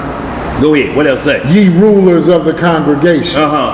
Give not thy son and wife, thy brother and friend, power over thee while thou livest. See, who is not on that list? that it say give not power over thee. See, that's a difference in what Paul was saying. The wife have not power over her body, but the husband have not power over his body. Right. This is totally different with what this saying. This is saying a decision about your personal soul that you're going to be accountable for on Judgment Day. Look, he didn't punish Adam by himself. He punished Adam and Eve and the serpent. Right. All of them got punished for each one of their crimes. Adam didn't say, no, Lord, put that on me. That's my woman. That's my flesh. I don't hate my flesh. Put that on me. But not him. They say Adam blamed Eve and hid amongst the trees. Eve. It was that woman you gave me. It was that woman you gave me. It was just like the Messiah and the woman caught in adultery. Go and sin no more. Eve was told, go and sin no more. So y'all, we have to understand when these scriptures are talking about certain situations, and you have to go to like that, the 1 Corinthians 7. That's not a contradiction. You just got to put it in its proper order. They're talking about two separate things. You cannot give nobody charge over your soul. You know what's going to happen? You're going to be just like Jezebel and Ahab. He gave her power over his soul. He told her, look, I'll drum up some false prophets. You just sign off on it. Acting like you scared and you the king. Just take the property if you want it. Never mind, I'll do it Ahab. And she drummed up false prophet and went and took that man land, didn't have him killed, and threw the paperwork here, old Woodrow. Soft, yeah. And gave it to him, and you got it, didn't you? you got the land, didn't you? See, and he gave his soul over to that. Saul did the same thing. Gave his soul over to the witch of Endor. Let's read some more. Verse 19 again. What it say? Give not thy son and wife, thy brother and friend, power over thee while thou livest, and give not thy goods to another, lest it repent thee, and thou entreat for the same again. And it say, give not that good. So when they trying to run that compound living on you from Acts 5th chapter to about everybody had everything in common, those are your goods, right? Yes.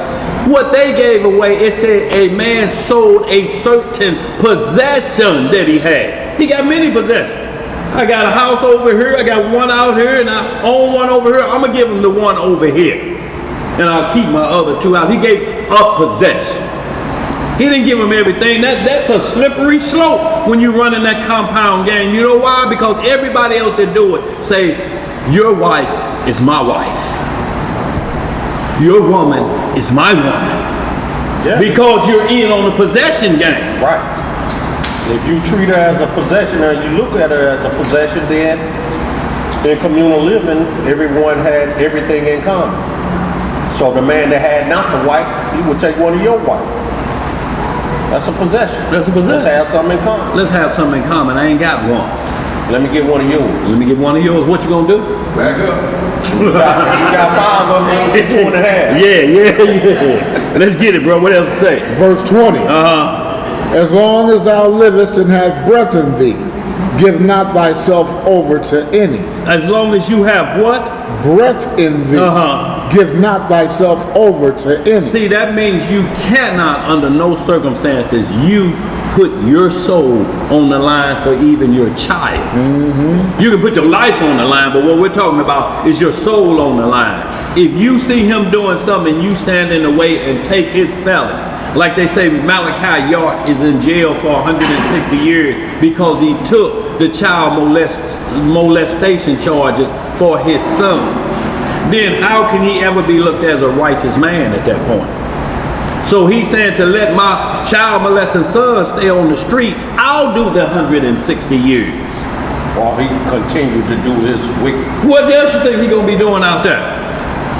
So y'all, this is what it's talking about. You can't give anybody power over you like that, the Most High. That's why I say if you love, basically what he's saying is if you love anybody more than me, you're not worthy of me. If you love your wife more than me, don't even come my way. She can't do nothing for you. I keep her breathing. Same way reverse. He can't do nothing for you like that. I keep him breathing. So y'all, we have to understand what he's talking about when he say love me with your whole heart and soul. That means all the way around. No other God before me. You'll make your woman a God real quick. Put her on the pedestal. Goddesses. All that talking dirty and filthy talking about drinking cleansing waters, purification, and think it's sexy. Oh no. Let's read some more, bro. Ooh, old dirty mouth. Go look here. Man, hold on, you made me mad. Boy, I'm just gonna start right here, man. Verse 20 is where you start. Okay. We just gonna read down to 20. That bathwater thing, Yeah. that's a little bit much there. Yes, sir. 21, bro. Verse 21. For better it is that thy children should seek to thee. What should our children do? Seek to thee. Uh-huh. Than that thou shouldest stand to their courtesy. That thou shouldest stand as to their courtesy, meaning your child, basically, you can see it ruling over you. It's like Isaiah 3rd chapter, children of their oppressors and rule over them. If you, and it's a terrible thing, if you see your friend and their child is ruling over them. Damn, Daddy, I told you I got to go somewhere. And I'm like, God, what's going on? Yeah, you know, we trying to work with him, man. We're trying to give him his own, we're trying to give him his own opinion. Right. While he grows up. You're working with him, ain't working. No. It's time for me to get the hell up. No, because I'm going to have to go before I do something. Damn, Daddy, out here talking to that old ass man. What? Man. No, if that happens, it's going to be a problem. We cannot forget that, because you know what it'll be? It'll be you causing him to violate the 5th commandment.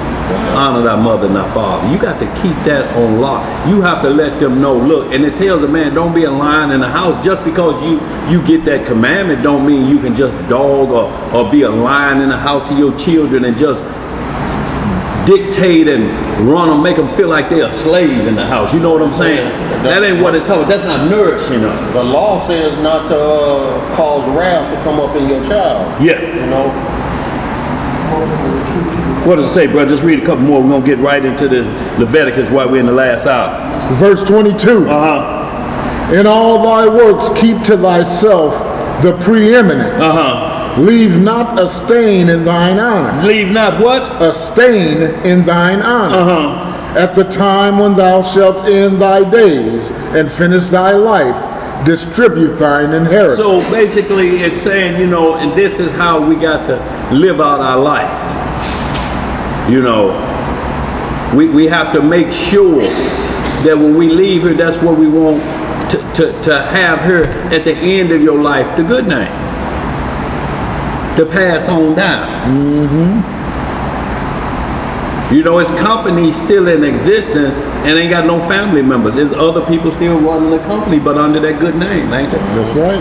That family died out years ago. Let's read some more. Well, you can hold that. Let's get right to, just wanted to get a little bit of understanding on that, but let's get right into Leviticus 19, because it's getting right into our neighbor. And what we need to understand is that the law don't make you have to be buddy-buddy. You ain't got to be hugging and act like you love somebody and don't, but you have to keep the law with an individual. It's some of y'all that somebody live across the street from you. You may have just done this every day for the last 5 years. Hey, what's up? That's neighbor. You understand what I'm saying? I ain't cross over the street. I'll speak to you when you throw your hand up, I throw mine up. But we're talking about even more serious than that, because we're talking about the same believers in this. If you can do that with somebody you don't really know their first name, you may have got their mail and took it over there. That's how you found out. But y'all ain't never had no beef. Right. And you got beef with somebody that's in the word with you? That's a problem, man. Big problem. Let's get it. Leviticus 19th chapter. So now. What you got, sister? Yes, this could bother me for the past. Okay, I don't know what chapter it is. It's called, God told Rebecca she was going to have 2 nations. Right. And that's Esau and Jacob, right? Right. And so Esau is a white man, right? Yeah, according to prophecy. Yes, yes, ma'am. Now, this is what's confusing me. They tell me that the white people came from Caucasus. From the Caucasus Mountains. Yeah, so how could that be? If she, I mean, the white people was up there with the Bethlehem, when they turned around, they would make the mountains. Well, it all depends on what time period you're looking in. Right.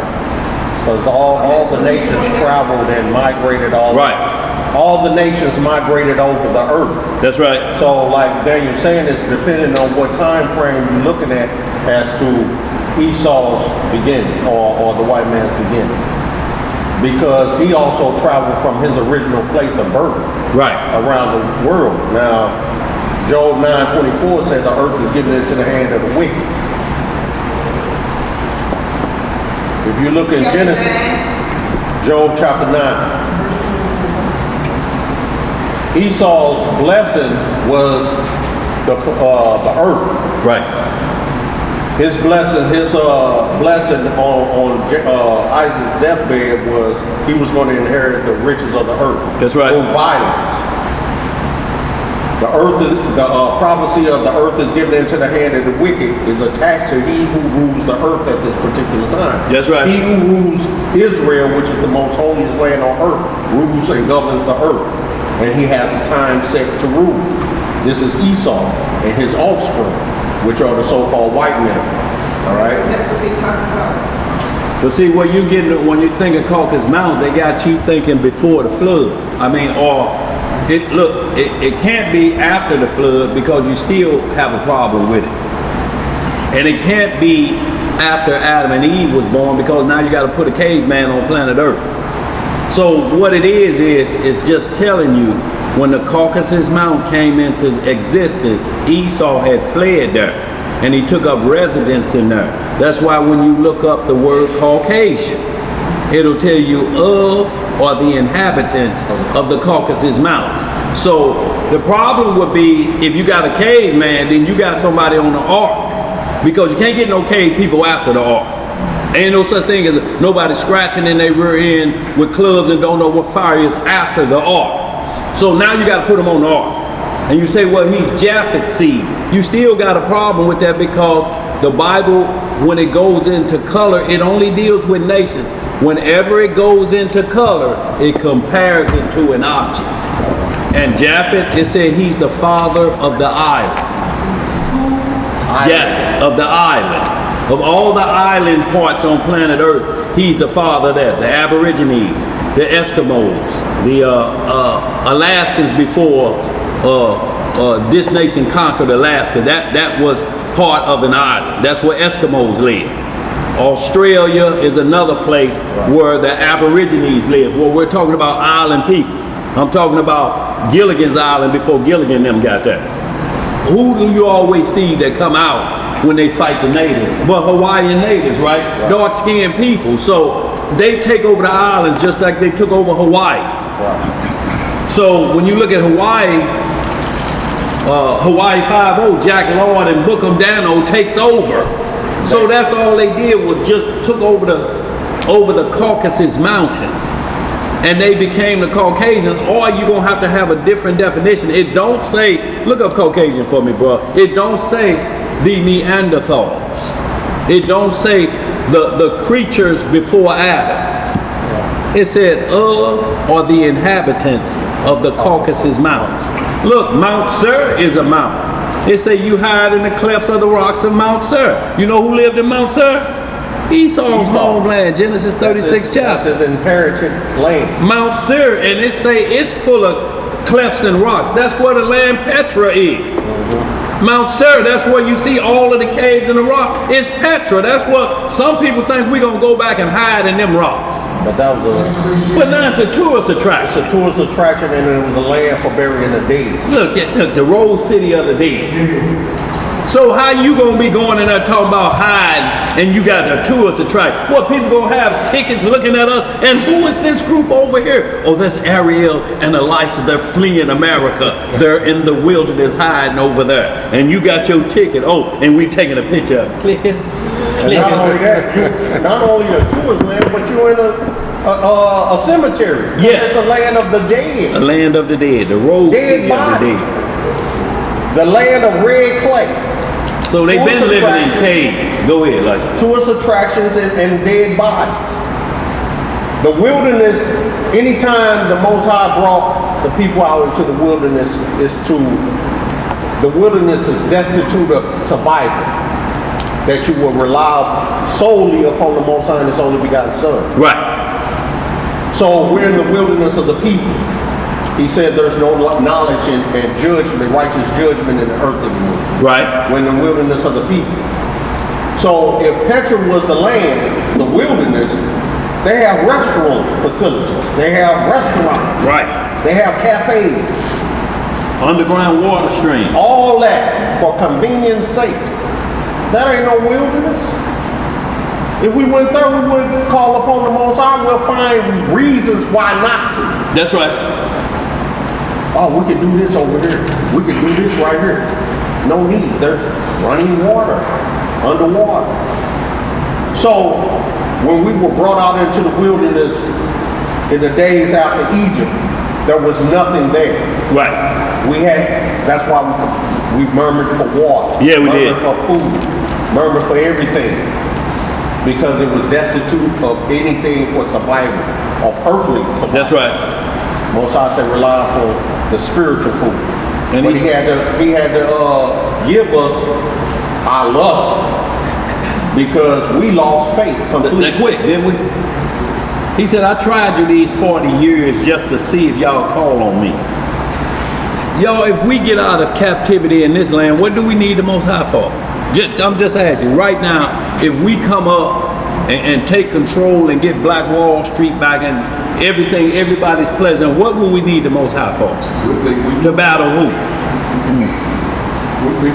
We'll think we won, wouldn't we? I mean, we did the same when we were granted entrance into our homeland. Our own land. We became fat, waxing fat, had all the good things, and we rebelled against our God. And we were kicked out.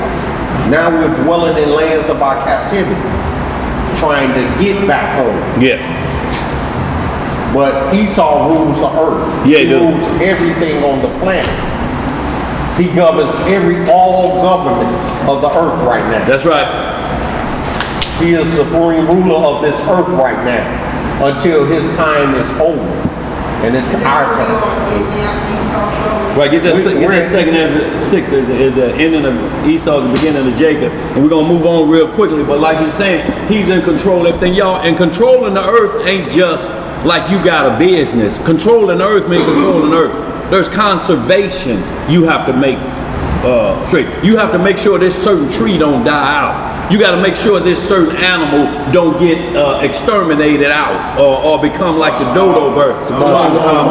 So you understand what I'm saying? You got to make sure the sea stays clean enough to produce the clean fish for you. You can't let people dump oil in the ocean and different things like that. So all of that, that's what Adam was given in charge of the entire world, over everything on earth, over the sea, didn't it say? Yes, sir. Over the fowls, over this. So when you're in charge of planet Earth, it's just not somebody talking about we want to take over and have our own police force. You got to police the sharks. You got to police snakes. You got to police like they do the Everglades. If Florida if they didn't right now have this python killing and hunting, people have snakes in their backyard every day. Because they would overpopulate and run you out. So you got to know how to keep that, what is it, balance out. That has to be balanced out. We're not in that position to do that as a people. Go ahead. They just, they gave a license in October for bear hunting. For bear hunting, because the Missouri bear getting out of control.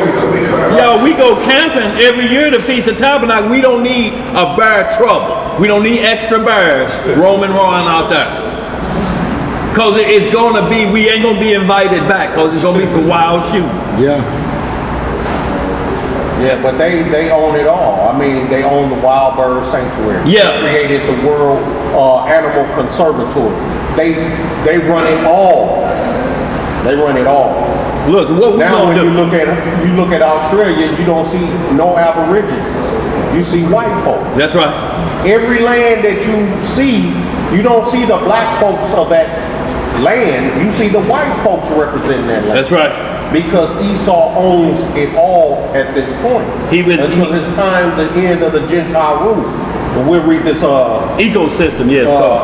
Second Ezra chapter 6. Yeah. Second Ezra chapter 6, so to get a little bit more understanding, y'all, then we'll jump right back on this Leviticus 19 and run it out. Where you at, Elisha? Second Ezra chapter 6, you want me to start there? Or if you can bag it up wherever it's at. Yeah, I'm going to just go 1 through 9. 1 through 9? Okay, this second Ezra, y'all, and this is in the Apocrypha, getting back on Esau, because see, the Most High deals with nations, sister, not skin color. Okay. See, you can't the problem will be is getting a white man on the ark. If you say he was Japhet, then he has to be an albino. Or you got to say Noah was an albino. Now the scriptures say Noah was like that, but that still don't make him a white man. No. Because we have to understand what race of people was Adam called. What races were there before they got on the ark? Were they called a race of people? Right. Or were they just named after people? People called mankind after Adam, and then you had the descendants of Cain. Right. But you don't have a nation that you call the people till you got off the ark, and then it say the world was then separated at that point by names. Magog is still the land of Magog. It's by Japheth's son Gomer. Yeah. Gog and Magog. We just, I should say, the rulers of the earth just changed it to Russia and China. But the prophecy is still saying Magog and Gog and Magog, because the prophecy is about the land mass, not who's in there now. It's saying if this people is in that land mass when this prophecy take place, this is that people. Because if we mix land prophecy with people prophecy, then we're going to lose because of who's in Jerusalem now.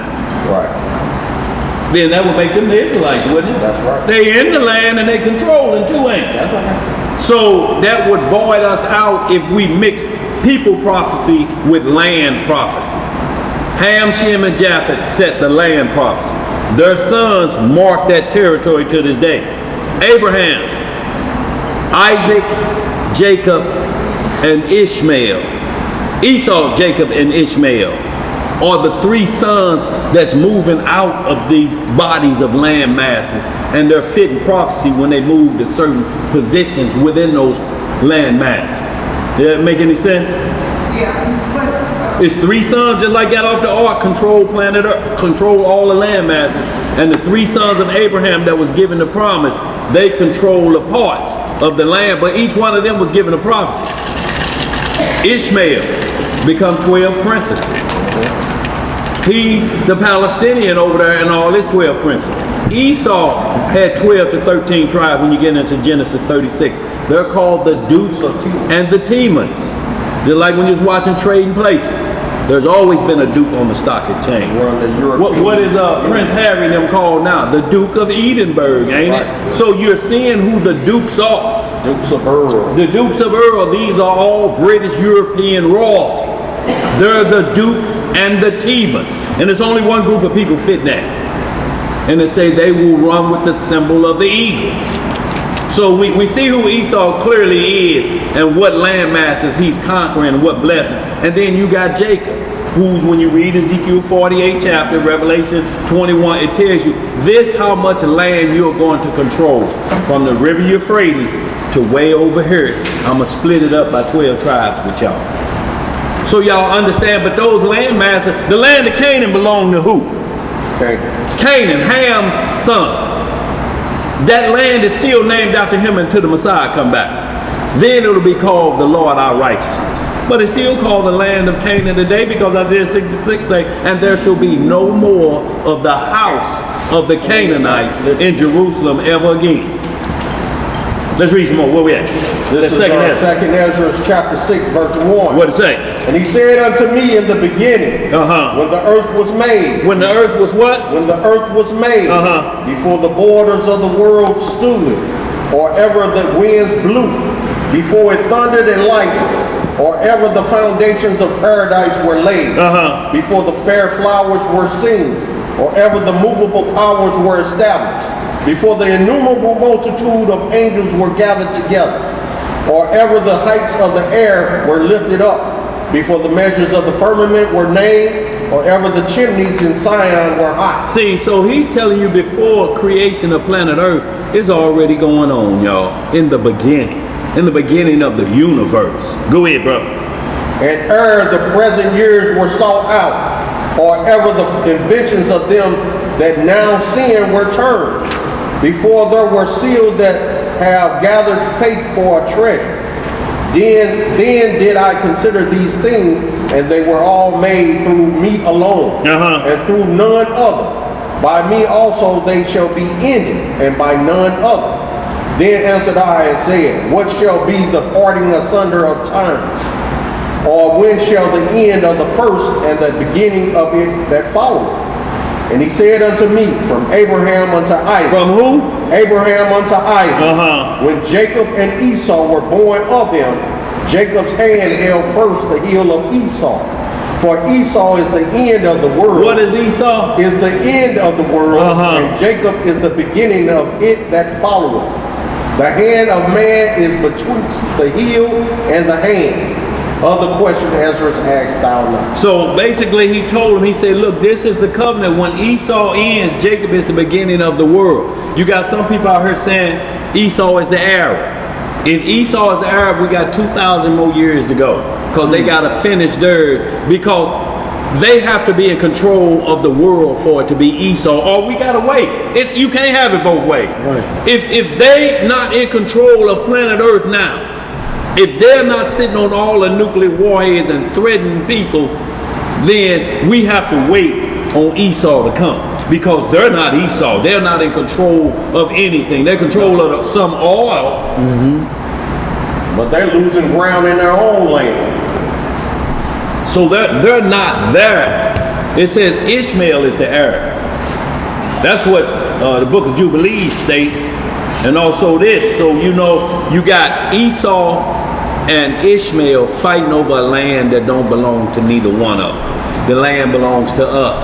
But Ishmael is saying, I'm truly Abraham's firstborn. I should get the land inheritance. I was 13 when Isaac was born. Isaac is saying the covenant went through me. Okay? Then Esau saying, well, I'm Isaac's firstborn. I get the inheritance. And Jacob, which is third born at the point, saying, well, the land was promised to me and my sons. So you got them three sons are all Hebrew. Ishmael is a Hebrew Israelite. I mean a Hebrew Ishmaelite because he's the son of Abraham. Yes, sir. Esau is a Hebrew Edomite because he's the son of Isaac, whose father was a Hebrew. And Jacob is a Hebrew Israelite and his 12 sons. So you have to be careful when you say who's anti-Semitic. They running that game on you because you don't know your lineage. They know they Hebrew, and that means a descendant of Shem, which they are. See, once you make them caveman, then you got to account for all the missing link in there. Because they're the son of Abraham. When you get through talking, and you got to make the son of Abraham a caveman, and like I'm saying, and you ain't gonna get no caveman scratching with no fire after the ark. But you read Esau's blessing in Genesis, what, 27? 24? Yeah. Well, yeah, 27 when they gave, yeah. Genesis 26, 27, and you'll see that he was given the inheritance of the earth through violence. Yeah. Because he was a murderer. He was a hunter, and he was a murderer. Yeah, so everything, he's plundered the whole earth through violence and gathered all the riches of the earth. That was his inheritance, the riches of the earth through violence. Look, Nerf just said Zeb talking too much. We ain't never got the definition of Caucasian. Ain't me and you. But go ahead, bro. Give me the definition of Caucasian. Yeah, I put it right here. I just left it on and everything. I thought you forgot all about it. What'd you say? Jacob and Esau's inheritance is in there. Yeah. Right. Jacob was given the blessing of the blood covenant. Of the blood covenant. He's to inherit the earth after Esau's reign. And the heaven. And the heavens. So he has the spiritual blessing. the spiritual inheritance. He's going to inherit the earth when it's back in its righteous state. Yeah. He's going to inherit the kingdom. The 12 gates. All right, I got the definition of Caucasian. And it says a native or inhabitant of the Caucasus, a member of the Caucasoid ethnic division, the group of languages spoken in the area of the Caucasus that are neither Indo-European nor Altaic, including Circassian and Georgian, of or pertaining to the Caucasus region, its people or their languages and culture. Caucasoid. From an old belief that the Aryan race originated there. Who originated there? The Aryan race. Who was the Aryan race? The white people. So that's what it says. It's recorded as they originated there. They didn't originate there. They just migrated there. Yeah, because the next is Caucasoid. Yeah. And Caucasoid says of, pertaining to, or designating a major ethnic division of the human species. Of the what species? The human species. So that takes the Neanderthal out of it, don't it? Mm-hmm. Huh? So they can't be Neanderthals. Because it says they're human species. Go ahead. Having certain distinctive physical characteristics, such as skin color varying from very light to brown, and fine hair ranging from straight to wavy or curly. Right. This division is considered to include groups of peoples indigenous to or inhabiting Europe, Northern Africa, Southwestern Asia, and the Indian subcontinent, and persons of this ancestry in other parts of the world. Yes, sir. Of, pertaining to, or characteristic of Caucasoid. See, so not once. Now, if you look up Neanderthal, you're going to get a whole different understanding. You'll get a total different understanding. You're going to see without knowledge and understand. See, this is why it's so important to not get caught up in what's called a double creation in Genesis 1:26. And then you say, well, what about the man in Genesis 2, in the second chapter of Genesis? 2 is just explained in chapter 1. Because what you got is, if this man is a caveman, he's been given commandments and in charge of the entire world. And he's a caveman and don't know what fire is. That don't make sense, do it? You can't give him all of the charge of planet Earth and he don't know what fire is. How is he going to sacrifice? Right. So y'all, we have to be careful. And that same second Ezra say that Adam was the first man. So ain't no need in us getting caught up or turned around or trying to figure out these regions, because what we're trying to do is make landmass people prophecy, and it ain't gonna never fit. It will never ever fit. Because if it does, and they are the caveman, then you got the dumbest person on planet Earth got you in captivity on nuclear warheads at the top of technology, and you at the bottom. Ooh, but this is a monkey man that walks on his knuckles. Right. So what position do that put you in? Huh? What you got back there, LC?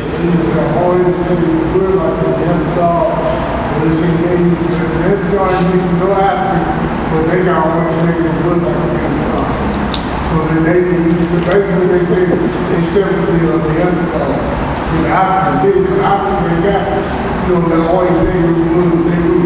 Well, it's still down to mankind versus they're saying this is monkey mankind.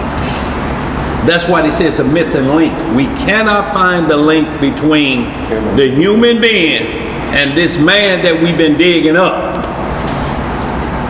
Well, we can find where that man is, because the only spot that he fit is 2 Peter chapter 3, verse 5 through 8, or Jeremiah 4:23. There he is. There he is. But you're not going to get him anywhere. You can't get him on the ark. The only way you can get him on the ark is as a beast. And say he was a beast. He was part of the beast of the unclean. It's the only way you're going to get him on the ark. Shalom, mister. Let's get it, y'all. We need to get caught up on this last one. What you got over there, bro? Did you have something else or you good? No, that was it. Okay, you good, sis? Yeah. Sister Angela? Okay. Where we at? He was in that Ezra. No, he finished that. We're going to Leviticus 19. Let's get that real quick and jump on these neighborly laws, y'all. Look, and y'all understand what we're talking about. Everybody ain't going to be your best friend, but they have to be your friend. They have to say, I got peeps in Alabama. We stop through there, y'all. We know we got rest for a day and we keep moving. That's family all over the earth. But y'all, we gonna have problems if we can't have family here right where we live. How you gonna invite somebody here and you got problems in the household? Can't do it, y'all. Let's read some more. Let's learn how to be neighbors.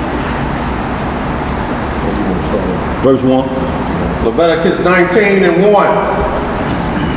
And the Most High spake unto Moses, saying, Speak unto all the congregation of the children of Israel. He said, all the congregation. Go ahead.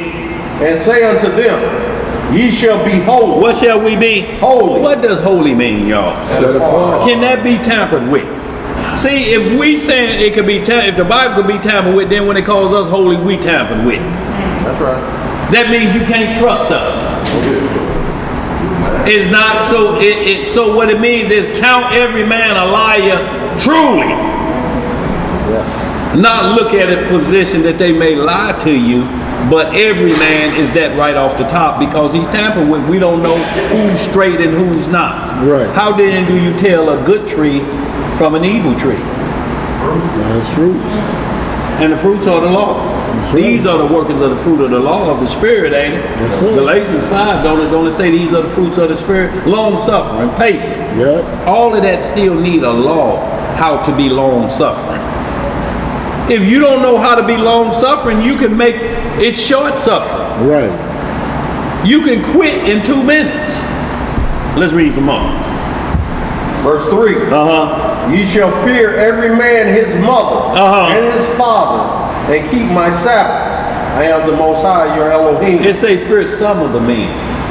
No, every man, his mother and his father. Every person's mother, father, you should be showing respect to. That's right. Every man's mother and father. Would you want somebody just coming in front of your mama and doing things that ought not be done in the daylight? Read some more. Verse 4. Turn ye not unto idols, nor make to yourselves molten gods. I am the Most High, your Elohim. And if you offer a sacrifice of peace offerings unto the Most High, you shall offer it at your own will. See, y'all see how this is liberty with restriction? It said a free will sacrifice. You make that at your own will. I don't dictate free will offerings. You offer that to me. You understand what I'm saying? That's simple, ain't it? Go ahead. What else to say, Elijah? It shall be eaten the same day ye offer it, and on the morrow, and if aught remain until the 3rd day, it shall be burnt in the fire. So basically, he said not only that, but you eat that sacrifice. It's them clear words right there. Very clear. But he says a free will offer. And he said after 3 days, the LOs got to go. Right. Leftovers. Gotta go. It's just like any fast food. You look in there and you like, it's been 3 days in there. Should I eat it? I think I can warm it up. No, you can't. No fast food. Not fast food, you can't, because it's going to turn into what it's made out of. You like, damn. I thought that was a wheat crust. Is that cheese? 3 days, y'all, you got to get rid of it. Shelf life going. Like I said, McDonald's will last 5 years, though. Go ahead. Where we at? Change. It won't change. Change not. Go ahead. Verse 7. And if it be eaten at all on the 3rd day, it is an abominable. It shall not be accepted. 8. Therefore, everyone that eateth it shall bear his iniquity, because he hath profaned the hallowed thing of the Most High. And that soul shall be cut off from among his people. See, and that's why he say this is your free will, but that free will must be done according to the law. You understand what I said? Say 3 days, cut your free will off. If you take it long, that means you just don't want to get rid of the extra meat. It's like the Passover, y'all. Christ is our Passover lamb. But because we do the lamb, we bring in that part of having lamb at the feast. That still don't mean we can exclude now the leftover part has to be burned. If we bring that part in, then we got to bring the other instructions in with it. That's right. None should be, and it's a just balance when you're doing this, because you don't want to run out of lamb, but you don't want to have so much extra that you have to burn it up. Yeah. Because people say, man, they burn up 10 shoulders. Burnt up a couple. You burn too much. I mean, you bought too much, but it's better to burn it up than to eat it up. Because if you're going to bring that law in, you have to bring that law in. That's right. You can't tell nobody about going to work on the Sabbath. Nigga, you working the Sabbath and he's been off 6 days. How does it start off? A man must do what? Work 6 days. You got to do that first before you even talk about the 7th day even come up. I need rest from rest. You can't skip from A to C. You have to do A, then B, then C. If you hit a home run and you miss first base, what happens when you slide in the hole? Huh? You out. You out, or you got to go back, don't you? And if you don't get back before they throw you out, or you out. You cannot skip anything, so don't let nobody judge you on a feast day. How you gonna tell me about working the Sabbath and you ain't worked all this week? You can't look at the mote that's in my eye and that beam in yours. You short 6 days of employment and you taking the Sabbath off. You've been off for 7 days. That ain't what the script say, is it? Not at all. You be off 7 days in the kingdom, because there ain't no work or labor there. But we ain't in the kingdom. Right. Let's get it. Where we at? Verse Oh man. Man, that's 9. Okay. And when you reap the harvest of your land, Right? thou shalt not wholly reap the corners of the field, neither shalt thou gather the gleanings of thy harvest. Let's see why. And thou shalt not glean thy vineyard, neither shalt thou gather every grape of the vineyard. Thou shalt leave them for the poor and the stranger. For the beggar. The poor and stranger. I am the Most High, your Elohim. See, the Most High fixes it so you can give alms whether you know it or not. It's within even the planting law. Don't leave a section that's going to fall on the ground. Don't throw that away for the poor and the stranger. The beggar, what he's going to do is like we used to do. I know where an apple tree at. You do? We can get free apples. Where they at? In Mr. Johnson backyard. Not me, Mr. Johnson. Yeah, we just go when he go to church. oh boy. But that's not getting what's left over. That's stealing now because you own this property. Right. Without permission. That's why when the disciples went through and they was plucking the corn, it was on the outskirts of the Bible. Not only that, but they put nothing in their pocket. They ate as they were going. And that's what we're supposed to leave for the poor. Not the beggar, the poor man that's done fell on hard times. You leave something for him so he can get back on his feet and he's going to hit the bricks running again. But the beggar is going to go get friends and teach them how to get Mr. Johnson's out for no pay or no labor. Let's read some more. Verse 11. Ye shall not steal, neither deal falsely, neither lie one to another. And ye shall not swear by my name falsely, neither shalt thou profane the name of the Elohim. I am the Most High. Thou shalt not defraud thy neighbor. What shall we not do? Defraud. What is thy defraud? neighbor. What's defraud? Tricking, right? Scheme. Hustle your neighbor. Go ahead. Neither rob him. Neither do what? Rob him. The wages of him that is hired shall not abide with thee all night until the morning. If you tell them, look, I'm going to pay you at the end of the day, 4 o'clock, everybody get paid. 4 o'clock come, you ain't showed up yet with that money. Tell them I'll be on the way. Damn, you that thirsty for money? I'll be there in the morning. No, not in the morning. Right. You paid me from this time to this time. That's your word. Word's the money. Don't take me over and that talking about, damn, you that desperate. If you know I'm that desperate, I'm working for you. Right. For real. Go ahead, bro. 14. Thou shalt not curse the deaf, nor put a stumbling block before the blind, but shalt fear the Elohim, I am the Most High. See, and when you curse the deaf, you actually say things like, I can heal you, but you can't heal blindness or death. So you can't heal everybody on the list under the order of Melchizedek, male, female, free, and bond. Bondage is blindness. You're bound by can't see light. Deaf is your ears is stopped up. You can't hear out of them no more. There's no herbs you can hear that'll pop that ear open. You understand what I'm saying? So the diet is good for a healthy person, the free male and female, that don't have no restrictions, don't have no handicap, or don't have no illness, born in the flesh, I should say. I'm not talking about develop the disease. Here, earth heal everything like that, but I'm talking about born with the sickness. And we're going to see that when we get to the priest, because they couldn't have a cleft foot, Flat nose. no flat nose. They couldn't have something wrong with their tongue, a big tongue that made them talk Thai tongue. You know, kind of sound like Leon the Lover.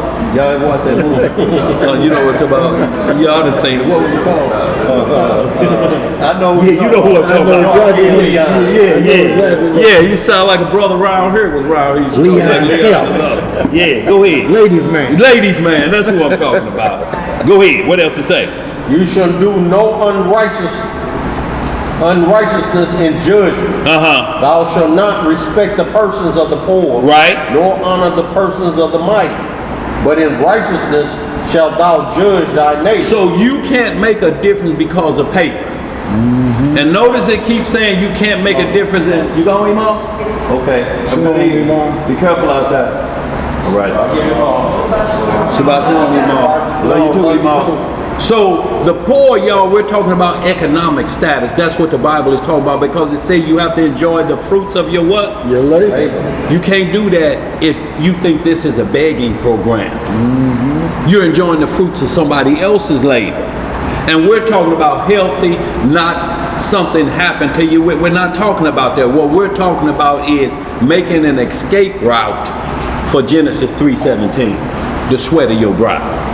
Yo, we got to do it because of what we did when we were in paradise.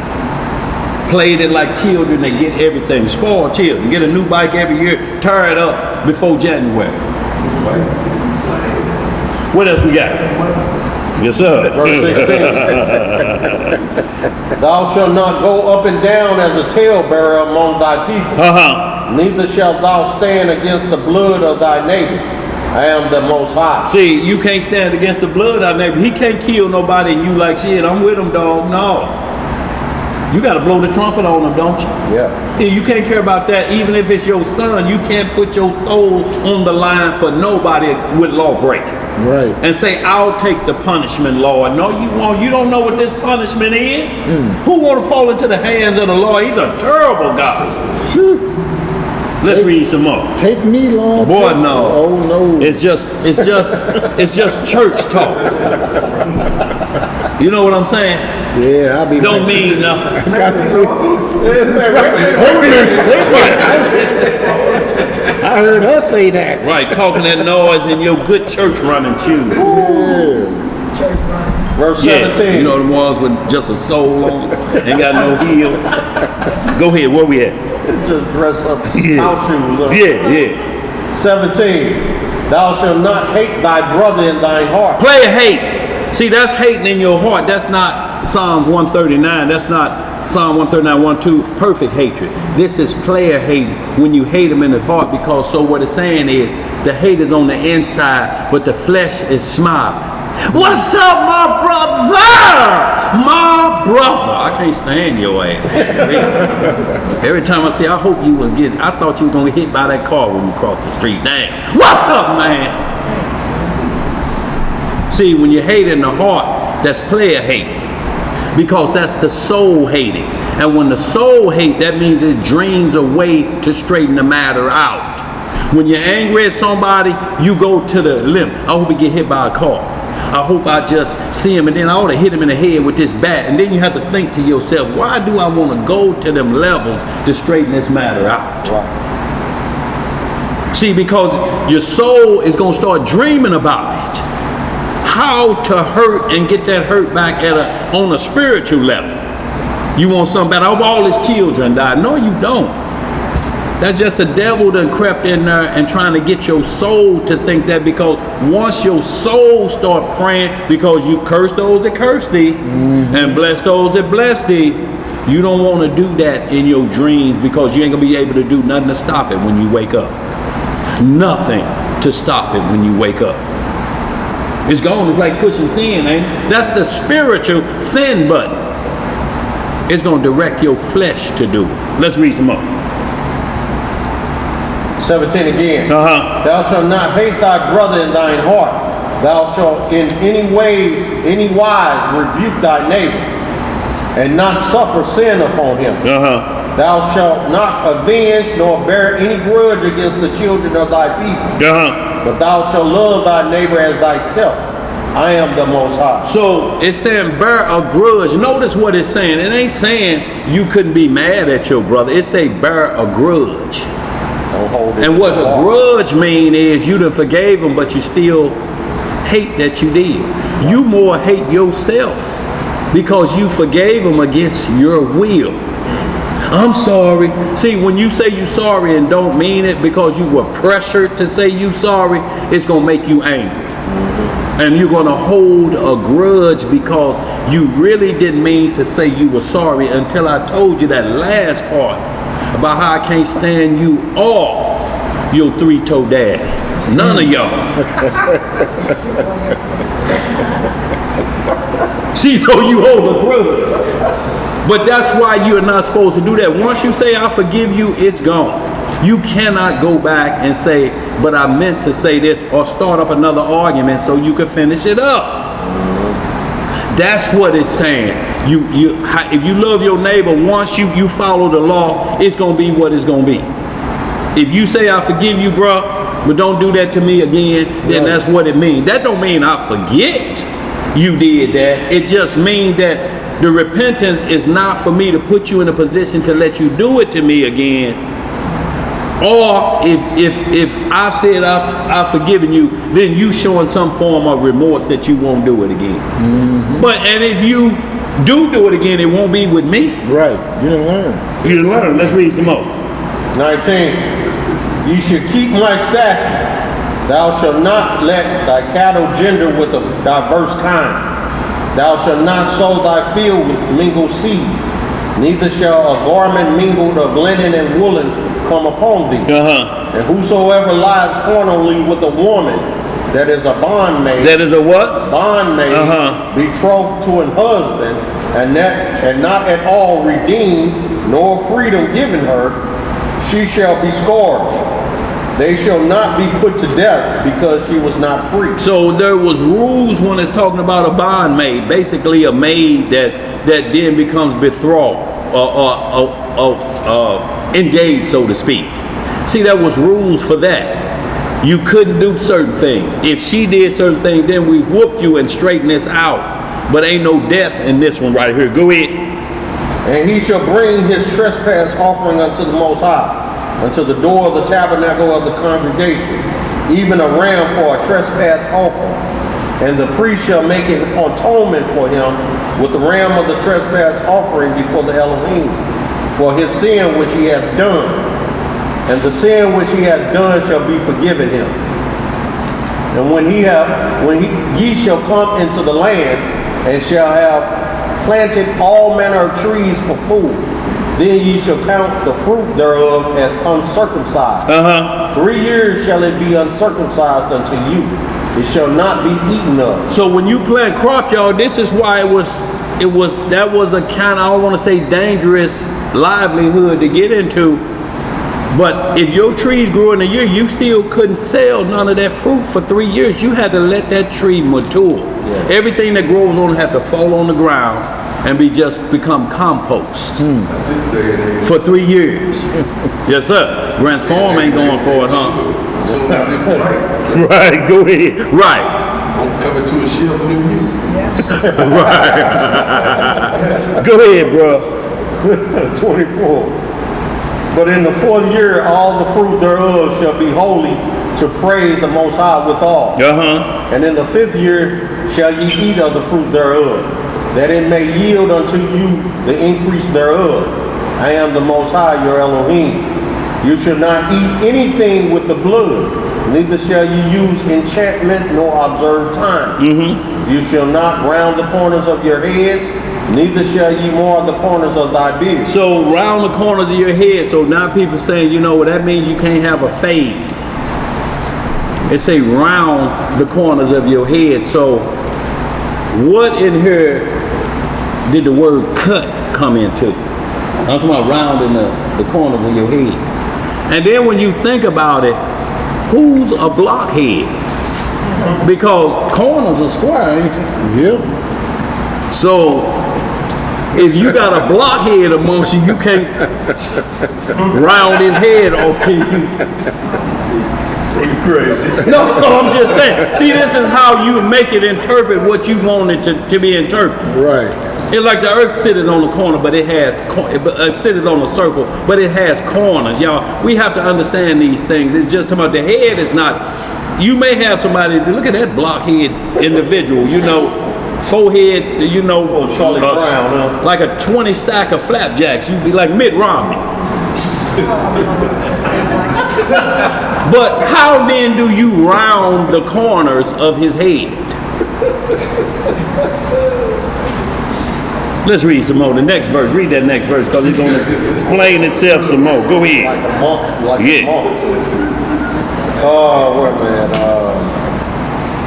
28. See, let me just say this. Rounding the corner of your head didn't have nothing to do with clippers. Y'all know what they used to have to do? They used to do the same thing like they would do with these, who would them ballerinas do with their feet? Right. They bind. They wound them so Yeah. their feet don't grow. Right. I'm talking about they had little baby feet and be 30 years old. Feet be this big. Right. So they break the round toe. it. Yeah. They break the toes, Or fold them under. them Hamites that put rings on their neck. It stretches their neck. When they pull them rings off their neck, it's this long. I'm talking about their head would be out of sunroof if they was dry.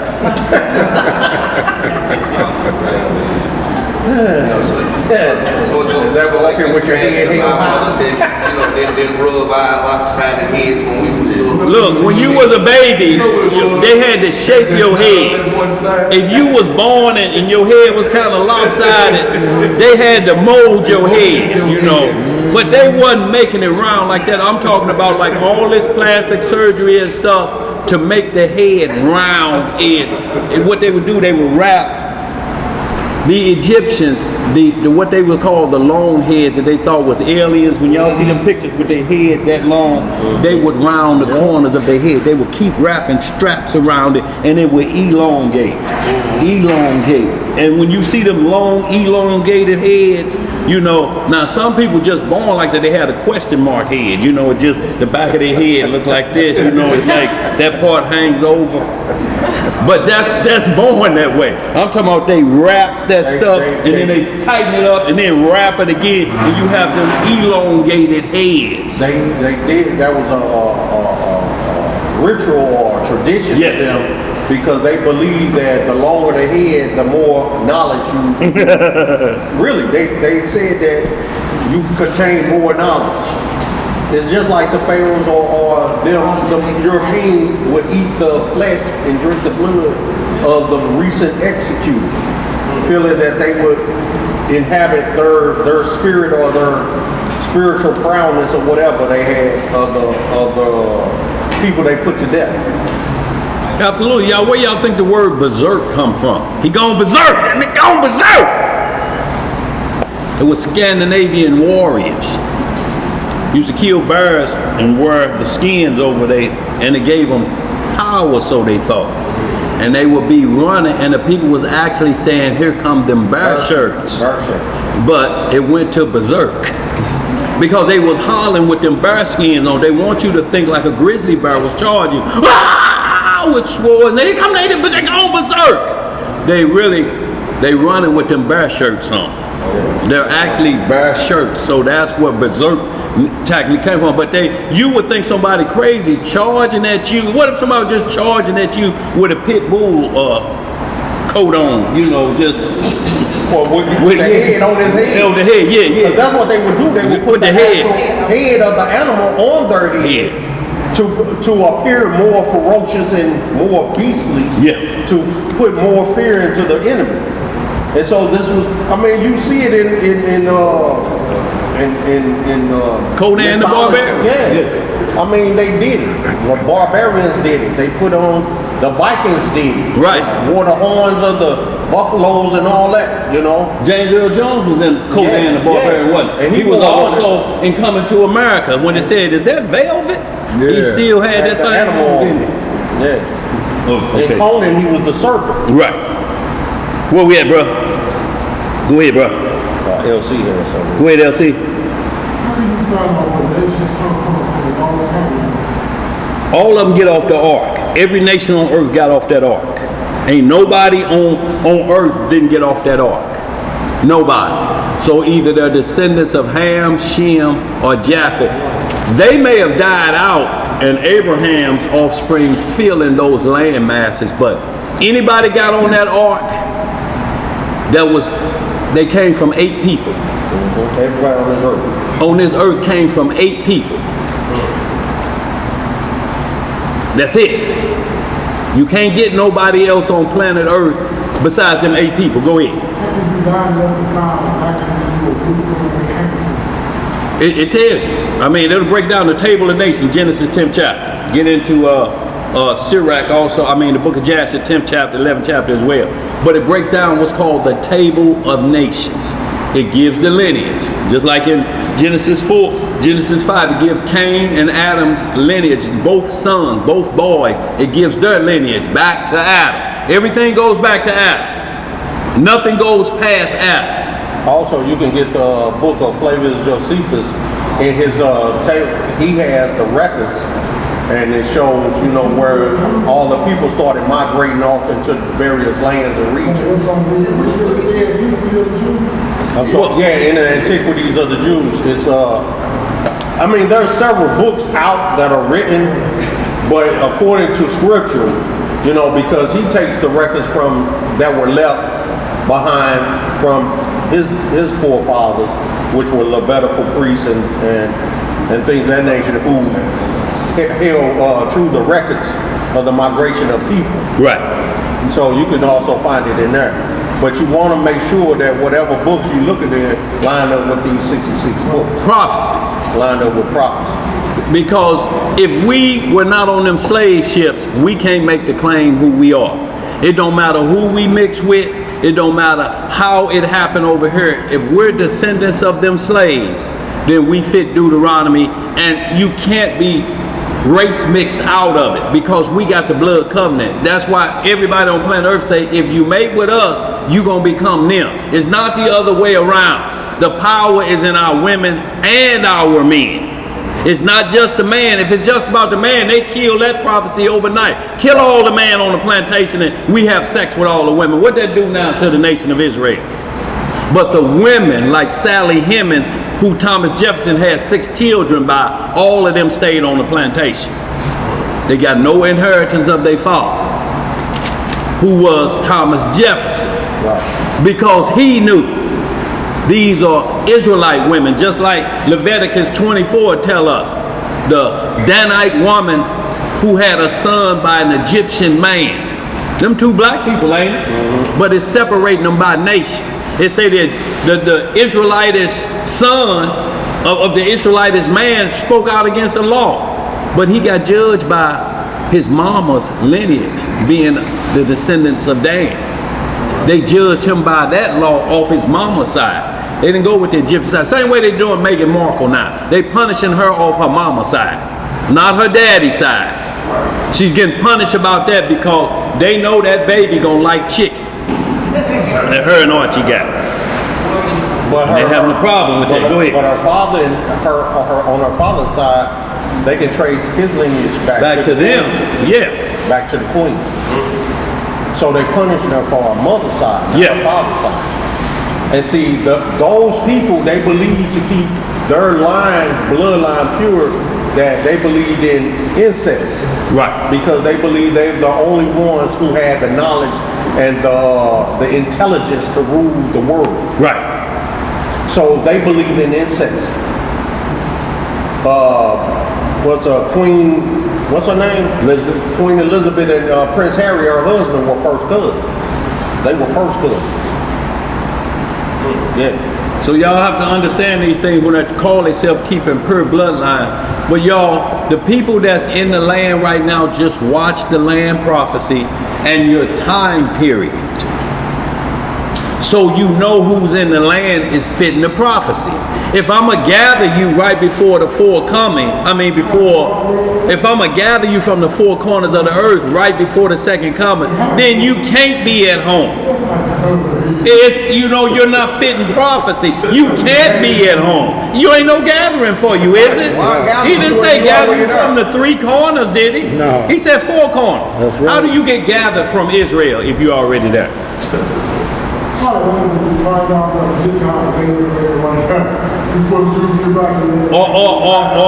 we the Gentiles trodden it underfoot right now. You know why? Because if you're saying we in the land and we control it now, they run the biggest gay pride parade on planet Earth. And that's happening right now. So if you saying that now, then it's still trotting underfoot and you saying you got it now. No, that's what got us throughout the land. You're not going back to the same thing that got you thrown out, is it? No. You get put out the house, you don't come back with the same behavior, do you? No. Your room just like you left, and the rules apply tomorrow. Take out that trash and do this, and either you gonna say this, oh, there you go with them rules, I'm out of here. Well, get your D-E-D-A-D-O, da-da-do. Get going again. If you come back here, expect it. When you go back to jail, do the rules change? If you a repeat offender, do they change the rules? They just tell you, you know the routine. You know the routine. Let's get it, y'all. Let's finish this up, y'all. We ain't got about 15, 20 minutes. Go ahead. You in verse 28. 28. Yes. Let's go back to the round the corners of your head, verse 27. You shall not round the corners of your head, neither shalt thou mar the corners of thy beard. And mar the corners of the beard. So people say you can't even cut your beard, but it says mar. When you look up mar, it means to completely destroy, so the hair follicles your beard won't grow back. Now the top of my head is more, but I didn't do it. No, right. You didn't force that. Right, you didn't force that. But Leviticus 13 says it's okay. You still consider clean because that's an issue with something. Just like freckles. Right. The freckles on a man's face. Right. Now, like you just gonna force. You just got to go get some. What is that? Regrow or Rogaine and like that. You just gonna have to keep packing Rogaine up there. You gonna have to pull a LeBron James, or you breaking the law. I won't even take an aspirin. What I look like? Right. Look here. So that's what we're talking about, y'all. When they make commandments for the flesh that you have no control over. It say, can you make one stature 1 cubit tall? You don't think I'll jump on that right, put 18 inches on top of me? Look, they say if me and Elijah was 4 feet tall, we'd be considered short.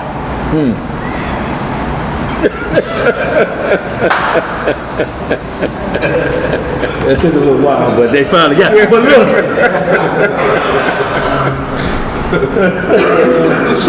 So y'all, what we're talking about is how you're born. There's nothing you can do about a physical defection, so to speak, or different things like that. They had rules for that. So y'all, we had to be careful. I can't grow a beard. What they gonna do for me? How you gonna call this a beard and it stop right here spotty? It don't come up here. There's nothing there. How then am I under the law at that point? How you under the law, Lance? Why you putting me in? Because you ain't got no beard either. Right. Yeah. I didn't say nothing.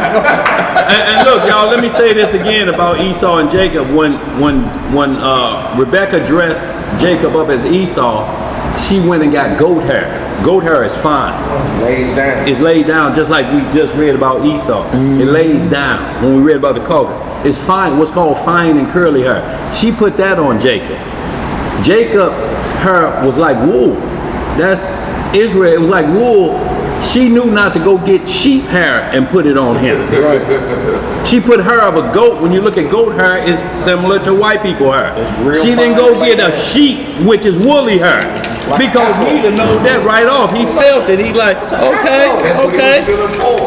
Yeah, there ain't no juices and berries. Yeah, okay. Ain't no relaxing now. Ain't no naps. No, ain't no naps. None of this feel like BDB. No. You Esau. Let's read some more. Verse Corners of the beard, 27. 27. But y'all look up mar. Look up the word mar. It means completely destroy. If you cut your beard off, or like I say, how people get their beard waxed so it won't grow back, or if you force it to keloid over. If it keloids over, hair will never grow there again. That means to mar your beard or completely destroy. You know why? Because Christ in Isaiah 53 say, I gave my cheeks to the smiter. Cheeks to the smiter, they would rip your beard out. So is that lawful for him to give his, and the priests in Ezra 9th chapter would what they call pull their beards or snatch it out, or give my cheeks to the smiter. It was a sign of it's like sitting in sackcloth and ashes. This is supposed to be my manlyhood. If I do it like this, it's like me sitting in, I pull off my priestly garbs and get in sackcloth. Sackcloth is a potato sack. Yeah. And get in the dirt. I get in the dirt. I ain't nothing, Lord. I ain't nothing. No confidence. So in like manner, when a man will priest did that. If it say, it's called giving my cheeks to the smiter. You can turn my beard off. That's what they did to Messiah. They actually balled his beard up in their fist and snatched part of it out. Patches. That's in the law. You could do that for like fasting. You could, priests would just, Lord had just, and you would rip that out so it showed the Lord this flesh ain't nothing. I care about you. I ain't got no beard on the inside, do I? No. I wonder if my soul got a beard. Probably a long one, Dad. You think so? Okay. What do you think it look like? You think it look like Paisley the Hebrew with my? No, okay. All right. Where we at, y'all? We need to finish this up real quick. Go ahead. Verse 28. Yeah. You should not make any cuttings in your flesh for the dead. Right. Nor print any marks upon you. I am the Most High. So no marks in your flesh for the dead. That's what people do. When you brand yourself, that's markings for the dead. That's dead doctrine that comes from Egyptology, from the Book of the Dead. And when you do this, y'all, these things we done in our ignorance. We put marks on our body, and it say really for the dead. So if you got RIP tattooed on you, that's what it's talking about. But if you did it in ignorance, you just got a reminder of that law. You can't add to it. No. It's your reminder point right there that I can't never do that again. It's just a reminder. But if people take these like this, then basically what they saying, if you got any tattoo, you unclean for life. But this ain't what the script's saying. Go ahead. That's what we're talking about. Branding yourself and you saying, I belong to another. Deuteronomy 28:6 say, no man should buy you. You can't be sold and branded, rebranded for an organization. You're still under bondage. Right. You're under bondage to that group. You have their mark. You're like a runaway slave. They know who you belong to. Apple fi apple. Y'all know. What's up? Did you say apple fi apple? Well, y'all know what I'm saying. All the more. Y'all know what it is, but you belong to somebody else. And you pledge allegiance to that because you let them mark you. The Most High never marks us on the outer flesh. The only place he marked us on the outer flesh is behind a pair of drawers that only your wife or the doctor's supposed to see. The covenant. The covenant. But it's behind a pair of drawers. Satan wants you to mark on the outward flesh to show your allegiance to him. Right. So now you see the world covenant tattooed. Now they paint their faces with tattoos. So y'all, one and done. If that was it, that's just a reminder. What we have is called sin reminders. If you got a scar that you had 12 stitches in, you remember where that came from. I remember where this one came from 12th and Park, running recklessly, looking back, running. And the door was right there. It said stop, boom. I know that sin mark, running, looking backwards. Something wrong with that, ain't it? You running like this. Turn around. Boy, look, right, when I turn around, boom. So I have that reminder. Some of us got other reminder marks, but they're sin reminders. So in like manner, if you got a tattoo or something, it has to be that cutoff point. It's just a reminder when I was into that life. I don't do that no more. But if you got new ones and new brandings, that means you just, I like this. It's my body. I do what I want to do with it. Nope, it's not yours. It don't belong to you. Let's read some more, y'all. Let's speed this up. It was alone. Go ahead. Verse 29. Do not prostitute thy daughter. Do not do what? Prostitute thy daughter to cause her to be a whore, lest the land fall to whoredom, and the land become full of wickedness. See, don't prostitute your daughter to be a whore. Look, because the deal was a man, he got the money for his daughter because you're taking wealth out of the household. But see, a man would do that and then double cross. Laban did that to Jacob. He basically switched the women on him and just said, it's our custom to do it like this. The younger can't be married before the elder. So he switched, he pulled a stunt like that. But men would just pimp their daughters out, get them to the highest bidder, like on Coming to America. Look, all she had to do was just say whatever you like. Bark like a dog, woo, woo, woo.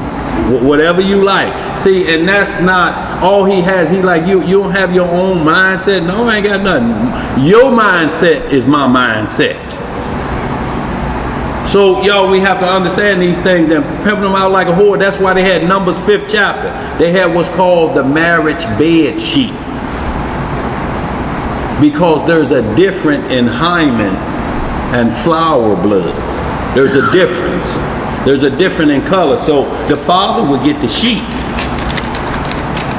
and he would keep it stored up. If that husband brought up a bad name, talking about I had to go get a 2x4 and strap it to my back, she wasn't a virgin, he bring out the sheet.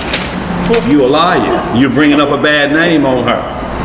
And they will punish that man. Read Numbers 5th chapter about bringing up a bad name on a woman. Yes, sir. Question I got is, over there, so how is Lot, when his daughters, when the movie plans came in and Lot off his 2 daughters?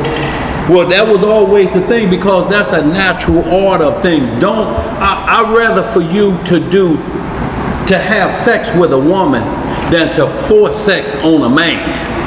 Be not so wicked that y'all would at least get a partial pass on this. But on this is a felony. Right. Please, brother, don't do a felony.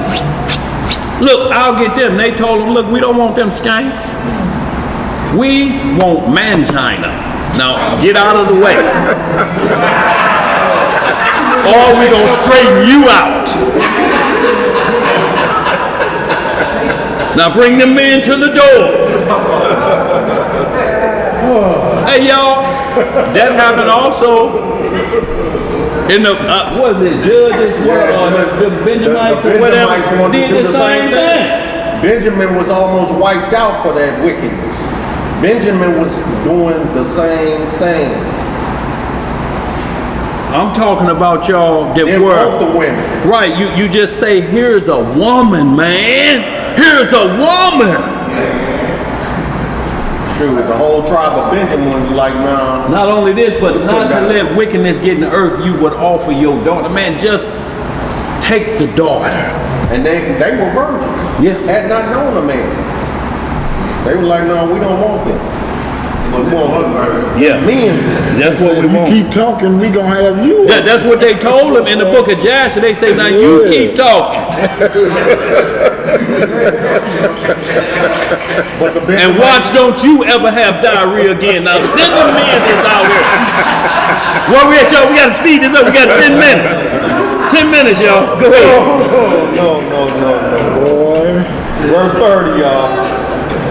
You should keep my Sabbaths and reverence my sanctuary. I am the Most High. Regard not them that have familiar spirits, neither seek after wizards to be defiled by them. I am To be the what Most- by them? Defiled by them. See, you seek after a wizard, it will defile you. That means you went past unclean. Now you need basically a transplant at this point. Go ahead, Sister Ann.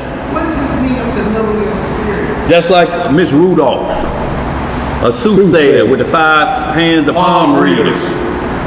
Yeah, call you late at night, call her. She told me things I just didn't know. With your help, she did. Did you bring the chicken? Right. It's somebody in your life, name starts with an R. You talking about Robert? Yeah, it's Robert. You helping them out. They supposed to tell you, ain't nobody with an R, is Robert. Black Robert work at the tire shop mean you no good, if they were true. But they're not. What they do is keep your wheels turning, keep you up at night, wondering what's happening. You get no sleep, then you get scared to go to sleep. That's what it is, to torment the soul. That's why you can't go to familiar spirits. That means they're spirits that haven't died yet. They've been around since the flood. They're familiar. They know what goes on. They know what you're seeking. They'll give it to you. They're familiar spirits. We've been around. We've been doing Moloch for a long time. Y'all just in the 2021. But it's still the same worship of Moloch, ain't it? What's the difference? Nothing. Let's read some more, y'all. Let's get finished with this real Probably quick. modern names. Yes, sir. Verse 32. Thou shalt rise up before the hoary head. What shall you do? Rise up before the hoary head. Get up when you see an older gentleman come in. Don't just keep sitting there. You know, if you know he barely with a question, you just sitting there like that. Ass shouldn't have got old.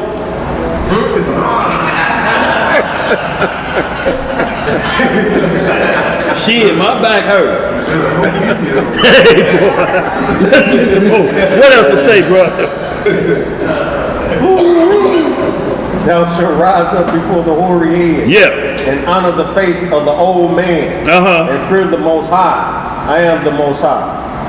And if a stranger sojourn with thee in your land, you should not vex him. What should you not do? Vex him. But the stranger that dwelleth with you shall be unto you as one born among you. And thou shalt love him as thyself. For ye were strangers in the land of Egypt. I am the Most High, your Elohim. He say if he dwell amongst you, because if he dwells amongst you, is one law for the stranger, one law for Israel. He's still keeping the law of the Most High. How you gonna vex somebody that's doing the same thing you doing? And you got a brother over here like Dathan them telling you to go down in Egypt, but you got strangers. There was Egyptians among us. There were people from other nations. Because remember, it was a famine when everybody went down into Egypt. So there was other people amongst us. Because we got all 12 tribes there. Who is the stranger when we got all 12 tribes? Who is the stranger? All 12 tribes there, ain't you? Yeah. So you can't make it all Israel when you got the strangers there. Right. So who are these strangers? It said a mixed multitude among us. That's right. That's why we can't vex. That's why Deuteronomy 23:7 says, do not abhor in Edomite. Right. It didn't say the whole nation, whether it say a certain one, because them may be the one that helped you out because you in their territory. Joshua and Caleb got help from who? Rahab the harlot, didn't you? They just didn't go in there and overpower and get nothing. They were spies. Blessed our whole household. Let's get some more real quick, y'all. Verse 35, you shall do no unrighteousness in judgment, in meat yard, in weight, or in measure. No unrighteous. If that Genesis 29 is 3 G's, it can't be 2.9 G's. Right. 3 G's I'm paying for. How you gonna rip me off? Oh, man, I ain't paying for no baggy weight. Well, come on, man. Look here. A dub is a dub. dog. Look here. Don't be giving me no nick for a dub. And y'all, that's in all ways. That means all seasoning. Parsley, sage, cinnamon. Don't short me. Don't short your brother. What? Go ahead. What else to say? Just balances, just weights, a just ephah, and a just hin And a just hand. shall ye have. I am the Most High your Elohim, which brought you out of the land of Egypt. Therefore shall ye observe all my statutes and all my judgments and do them. So I am the Most High. Read that Leviticus, that's Sirach 42 real quick. I just want where everything in measurements.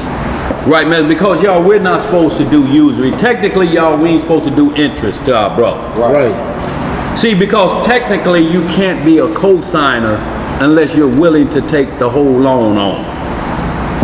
That's what's called a surety. That means if he can't pay, I'll pay. You can't co-sign for a Maserati and you in a Pinto. No. Just cause you got a dog, I do it for you. My credit ain't one. Well, if he don't make the payment. Guess who car that is? It say you can't buy, you can't sign your name, and then they come take your bed. They gonna sue you. He ain't got no money. They're going to sue you. It say don't lend nothing that you can't afford to lose.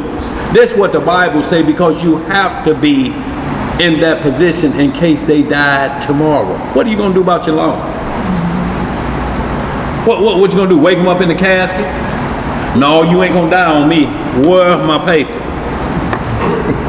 What you gonna do? How you gonna get it back? So it's saying be prepared to lose what you give out, but the heart is giving charity from that perspective. If you hire somebody to do it, what to say real quick, Elijah, we're gonna move on. I just want to get the first 10 verses of this 20, we're gonna close out. You want 29 or 42? No, I just want I'm talking about when we get back to Leviticus. Okay. What would I say? Divers measures, weights. Oh, in Sirach chapter 42, it says, I'm gonna start at 1. Okay. Of these things be not thou ashamed, and accept no persons to sin thereby. Of the law of the Most High and his covenant, and of judgment to justify the ungodly, of reckoning with thy partners and travelers, or of the gift of the heritage of friends, of exactness of balance and weights. Of what? Exactness, right? Balance and weights, or of getting much or little, and of merchants indifferent selling, of much correction of children, and to make the side of an evil servant to bleed. Let me go down. Yeah, this is where I want, verse 7 is where we get into. Okay, here we are. Sure keeping is good, where an evil wife is, and shut up where many hands are. Deliver all things in number and weight, and put all in writing that thou givest out or receivest in. Get a receipt, y'all. Contracts. You have to have a receipt. What goes out and what comes in. It stops neighbors from arguing. You go to court, it's going to be settled. What's on and what's signed on the paperwork? How do you have a possession called a wife, your most lawless possession, and you ain't got no receipt? How then is your, what they ask you where your receipt at for this woman? What you gonna say? Lord is my receipt. Well, get the Lord on the phone right now. Get him on the phone and tell him to tell us about your receipt. Yeah.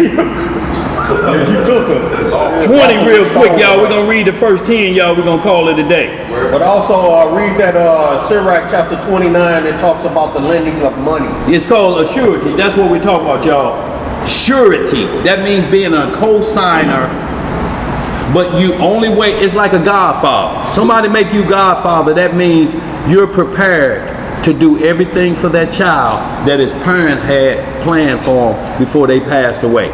When you take on a godfather, you got to do that. Look, I want him to go to Harvard. No, you can't have him down at Harris Stowe, because he said you were the godfather. You were going to take place of his current father. That means his walk has to be like they had planned for him, for you to take on that role. This is just not a title to be bragging about. Just have godfather on my shirt or godmother.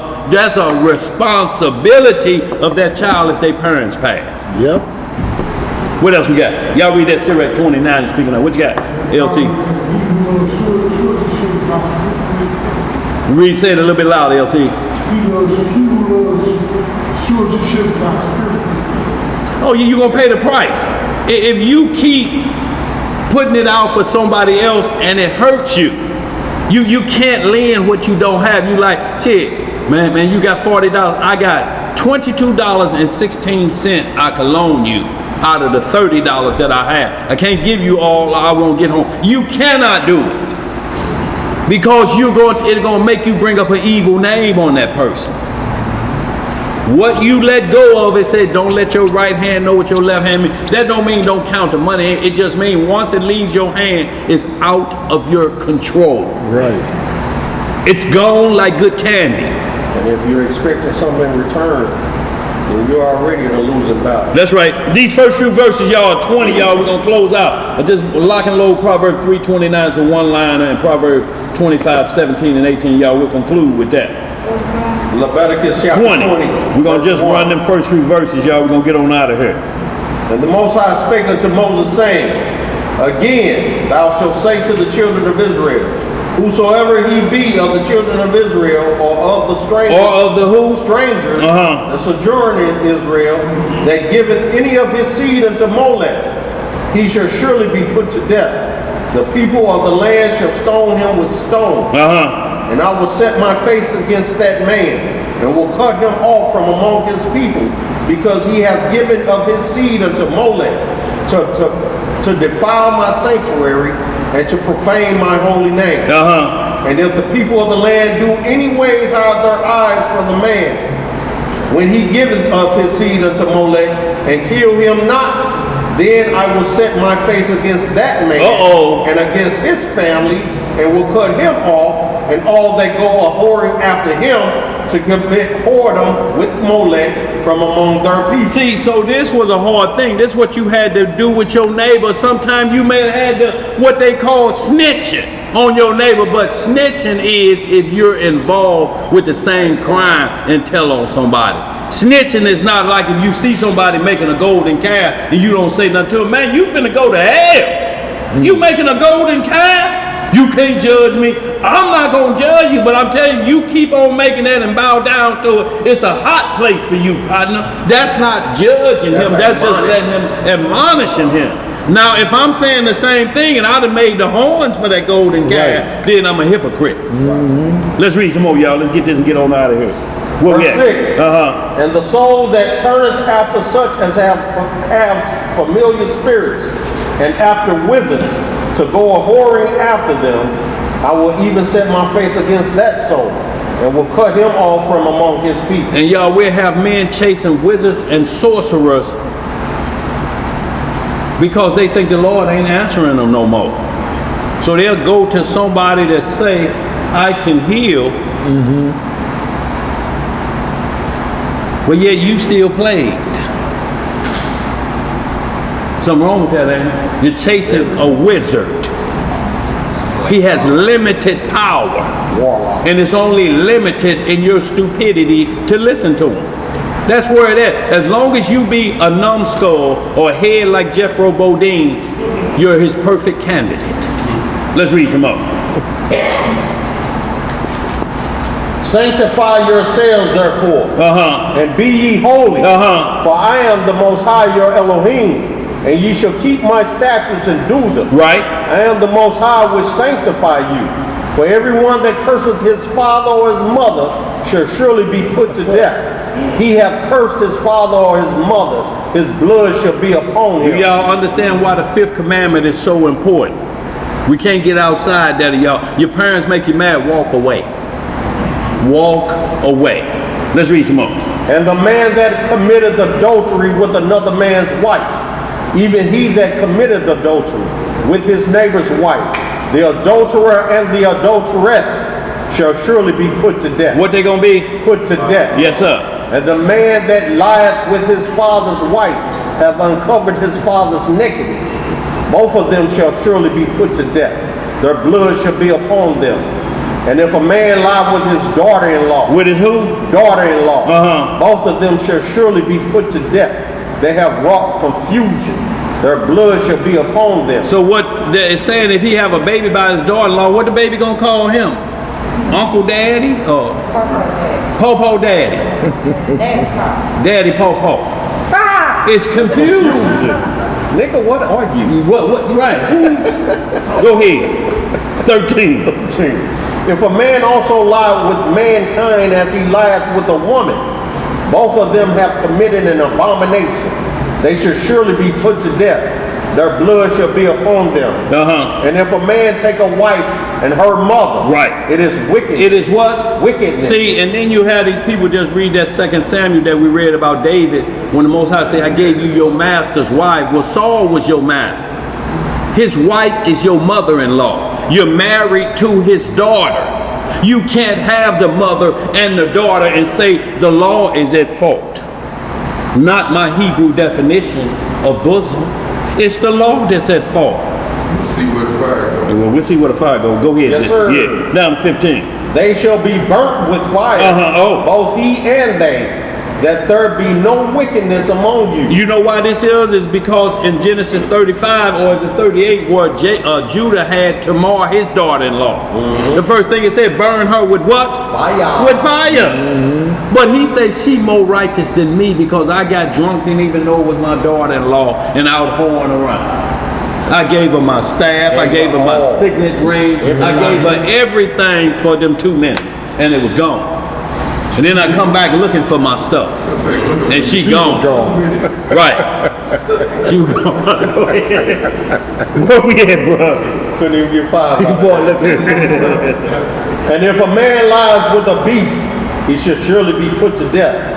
You shall slay the beast. You can't leave it alive. You cannot have a beast taste blood of a human nor sex of a human. It's going to create monsters in the earth and mixing of kinds, and we're going to be right back into the days of Noah. Y'all, bestiality is going to be legal on the books. If all is legal, that's the last part of Noah. And the days of Noah was bestiality was at a high level. It's already become legal in Europe. It's on the books as a legal thing. They can marry their pets. Yeah. Look, they had one brothel in Ohio, somewhere up in there, in that area where you can go through and pick the animal you want. Sheep, goat, cow, whatever you want. You just go through and pick. They had to shut them down. The feds come up in there on. Read this last one, like we're going to get on out of here. How far they got to go? Read down to 18. Okay. 16. Uh-huh. And if a woman approach unto any beast and lie down thereto, thou shalt kill the woman and the beast. They shall surely be put to death. Their blood shall be upon them. And if a man shall take his sister, his father's daughter, or his mother's daughter, and see her nakedness, and she see his nakedness, it is a wicked thing, and they shall be cut off in the sight of their people. He hath uncovered his sister's nakedness. He shall bear his iniquity. And if a man shall lie with a woman having her sickness, and shall uncover her nakedness, uncover her sickness, he gonna lay with it like, woman, you gonna bleed to death. How much longer? And he jumped the gun. Go ahead. What else to say? He hath discovered her fountain, and she hath uncovered the fountain of her blood, and both of them shall be cut off from among their people. See, this was a practice in Sodom and Gomorrah. That time of the month was the time that they didn't abstain. They got busy during that time. Yeah, India too. That's why you had chaos over there. They can't wait for that time. Man, they say that's purification time.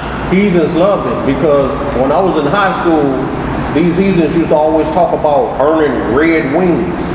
I couldn't, brothers, we like, what the hell is that? We thinking red wings shoes. Right. Them they was Brown. No, they was talking about this. Right. But not just laying down. Yeah. They was talking about other thing. Vampire snatching. Yeah. I'm gonna leave it at that. Yeah. And that was called earning your red wings.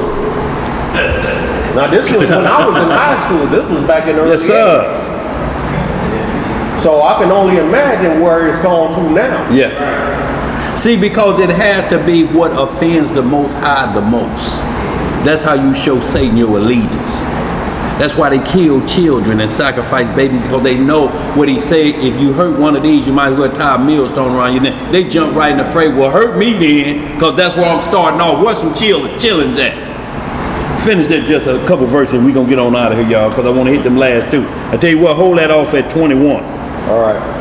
Verse 19. And thou shalt not uncover the nakedness of thy mother's sister. Who is that mother's sister? Nor thy father's sister. For he uncovered his near kin. They shall bear their iniquity. Right. And if a man shall lie with his uncle's wife. Who's his uncle's wife? What is she to you? Right. He hath uncovered his uncle's nakedness. You see how that's what uncovering the nakedness of a man mean? You sleep with their women. That's his nakedness. He should be the only one that see that. You done uncovered his nakedness. Because you want flesh, ain't it? Yeah. Go ahead. What else to say? They shall use 20 again. We're gonna hold it. He hath uncovered his uncle's nakedness. They shall bear their sin.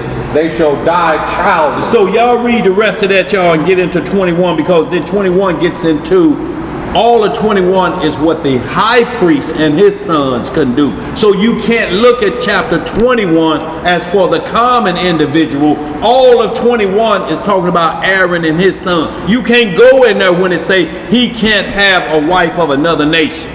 That's talking about the priest of Aaron's line only. And this is where it starts to get into cleft foots, flat noses, a crooked arm. None of that could be a high priest in Aaron's line. You could not get in. So all of 21 can't apply to nobody but the high priest and his son. That even included Moses and his son. 21 excludes them from that. So you cannot hold chapter 21 to the common man and refer to 1 Corinthians 11. It don't work. It don't work. Because when 1 Corinthians 11 starts off, Paul says, this is the ordinance which I have received by tradition from my elders. Yeah. Through Christ. Yes, sir. So you cannot apply 1 Corinthians 11 with this Leviticus 21. It don't work. That not uncovering the head was for the high priest. Yes, sir. Read 21 and 1, and then we'll close out, y'all. Just you got me them two locked on 329 and Proverbs 25. We're gonna lie. Just read Leviticus 21 and 1 so the people understand what we're saying, Lysa. Leviticus chapter 21 verse 1. What it say? And the Most High said unto Moses, speak unto the priests, the sons of Aaron. Y'all see the difference in this in the start in 20 and 19? The children of Israel versus the sons of Aaron. Go ahead. What else to say about that? And say unto them, there shall none be defiled for the dead among his people. Right. But for his kin that is near unto him, that is, for his mother, and for his father, and for his son, and for his daughter, and for his brother, and for his sister a virgin, that is nigh unto him, which had had no husband, for her may he be defiled. See, so it was separate rules for a high priest and his daughters that are virgin. He can defile himself for her under certain situation, meaning he can be unclean because she's a virgin of that high priest lineage. It's a separate group from the rest of the Israelites. And if we don't understand that, y'all, we gonna lose it. But Christ is all of that separate from all of this stuff. Right. And if we don't put him in a place like Aaron or above Aaron in that position because the veil was rent, we gonna get it all twisted, y'all. But just these last two real quick, what you gonna say, Lysa? No, I was just Proverbs saying 3:29. Christ is the high priest Proverbs forever 25. after the order of Melchizedek. Yeah. So therefore, he's the high priest that never has to uncover his head. Right. If you read in in 1 Corinthians 11 on down, where it talks about the head covering, he says, he that covereth his head dishonoreth his covering. And his covering is the Most High, is the Elohim, is Christ. So when you pray and prophesy with your head covered, being a common man, you dishonoreth your covering, which is Christ. Yes, sir. Clear, ain't it? That's very clear. And see, y'all, the 22:10 start off again with Aaron, but when you get to verse 10, it says, there shall no stranger eat of the holy thing. A sojourner of the priest or an hired servant shall not eat of the holy thing. So a stranger that was with the high priest, they still couldn't eat holy thing, even though the law was the same form. We can't let a stranger into the priesthood. It's forbidden in the priesthood. You can't allow nobody else, no stranger coming. They can be amongst the common people, but they can't be in the priesthood. And that's what was the problem when you read the books of Ezra in chapter 9, and then also First Ezra. He had to cleanse out the Levitical priesthood and get it back on track. That's right. Because they were hiring cats into the priesthood that had no genealogy of the Levitical bloodline. They wasn't on the line of Aaron. So they had to get the hell up out of the priesthood because they were just consecrating their friend and their homies. Yeah. And they were robbing the people. And no paperwork. And not only that, but the high priests were marrying strange wives. It's not permitted for the high priest Aaron to do it. The other tribes, it happened. Uriah the Hittite married Bathsheba, who was a Hebrew Israelite, wasn't she? And he was a Hittite. Nothing was said until David crossed the line with him. But the high priest couldn't marry nobody out there. So when you see them separating strange marriages or marriages of different nations, it was only the high priest. They had to stay pure. That bloodline had to be 100% pure. But we're going to hold that. What the question got, y'all? We're going to read these last two. We're going to close out. Give me that Proverbs real quick. 3:29 and Proverbs 25:17-18. What the question say? 17, 18. Yeah. The question is, do these laws apply if the family member is disabled, whether man, woman, or child? What laws? Everything we read? Yeah, look. That's why the order of Melchizedek, male, female, free or bond. Bond means a handicap. You're bound by that. Deaf, you're bound by this. Most High would stick his finger in your ear and say, be here. You can hear. When you're deaf, you never heard the sound of vocals, so that's why people sound like, That's what it sounds like to ears that stopped up. So you repeat what it sounds like, stopped up ears. That's how you're talking. It's not like you really have, but you can't hear. So all you hear is vibrations and sound. So you mimic that.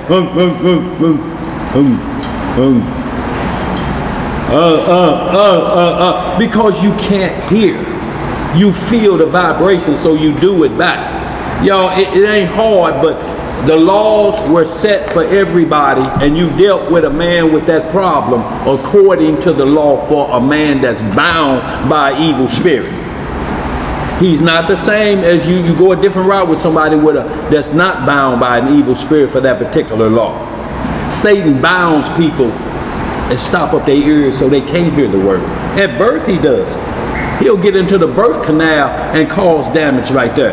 Have the mother break the rules, eat something she ain't supposed to, taking a bunch of fertility pills because she's trying to make sure she get pregnant. This ain't nothing new. Mandrake was the fertility pill back in the day. That's what Rachel took to finally get pregnant. Mandrakes. But if you look up mandrakes, it's one of the most dangerous herbs on planet Earth. The root will kill you. Yep. And you got Nick Rose hollering about Genesis 1:29 and mandrake. It's a Songs of Solomon 4. It was all, the smell of it was all through the air in Solomon's temple with 1,000 women. Yes, sir. He said he was growing them all around his palace. That's all you could smell was smell like mandrakes in here. You know, because it was an aphrodisiac. But the root will kill you if you ate it. And that's legal in the Bible. Let's read some more. Let's get these and close out. Proverbs 3. Yeah. 3 and 29, and then Proverbs 25:17-18. We close on that. The book of Proverbs, chapter 3 and verse 29. Devise not evil against thy neighbor. Do what? Devise not evil against thy neighbor. Don't plot against your family member. Right. Go eat. Seeing he dwelleth securely by thee. Strive not with a man without cause, if he have done thee no harm.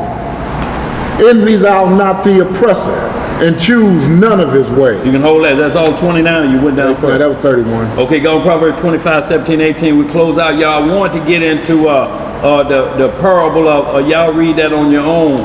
The Good Samaritan. That's Luke 10:25-37. And it's going to lay out some law and see who's your neighbor, because it don't want you to see skin color. It wants you to see law spiritual because there was no skin color. It didn't name a tribe when Adam was formed. Is he of a tribe? What tribe is Adam from? But tribe of mankind. Right. So it's on a conscious level like that. When you get into the parable of, the Good Samaritan, I want y'all to read that. Luke 10:25 down to 37, and it's gonna give you law examples what make you know who's his neighbor. It ain't got nothing to do with skin color or being of the same nation. It's the law keeping that this individual does, because he's gonna say the law keeper walked by and looked at him and said, man, shit, somebody bust your head down to the Golgotha, the skull, down to the white meat. And then another man walked by of a Judite. He walked by and they're like, boy, somebody done jacked the hell out of you. You got knocked the F out. And then they filmed it. and kept it moving. But another one came by, bound his wounds up, took him to the hotel and say, here's 2 days stay. He should be okay after 2 days.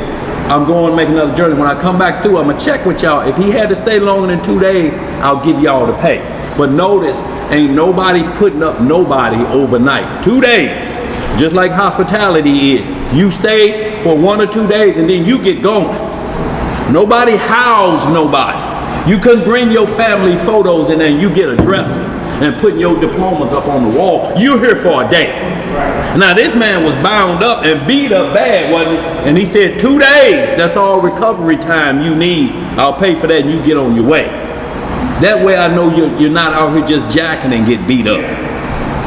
We finished that last one? The book of Proverbs, chapter 25 and verse 17. What'd it say? Withdraw thy foot from thy neighbor's house, lest he be weary of thee. Look, don't always be over there. Go ahead. And so hate thee. A man that beareth false witness against his neighbor is a maul, and a sword, and a sharp arrow. See, so y'all don't it say just don't be going over there every day because they'll get tired of you. See, they'll be glad to see you coming. The problem is if they're glad to see you go. Right. That's the problem. Right. If somebody glad to see you go and keep walking to the door and just trying to hurry up and get you out, that's a problem. You've been there too long. You be like, man, y'all can't stay another day like in the script. Just one more day, just stay. I can't, bro. I got to hit the highway. I got to be back at the job on Monday. That's. All right, family, we're going to get this close. Into judgment with thy servant.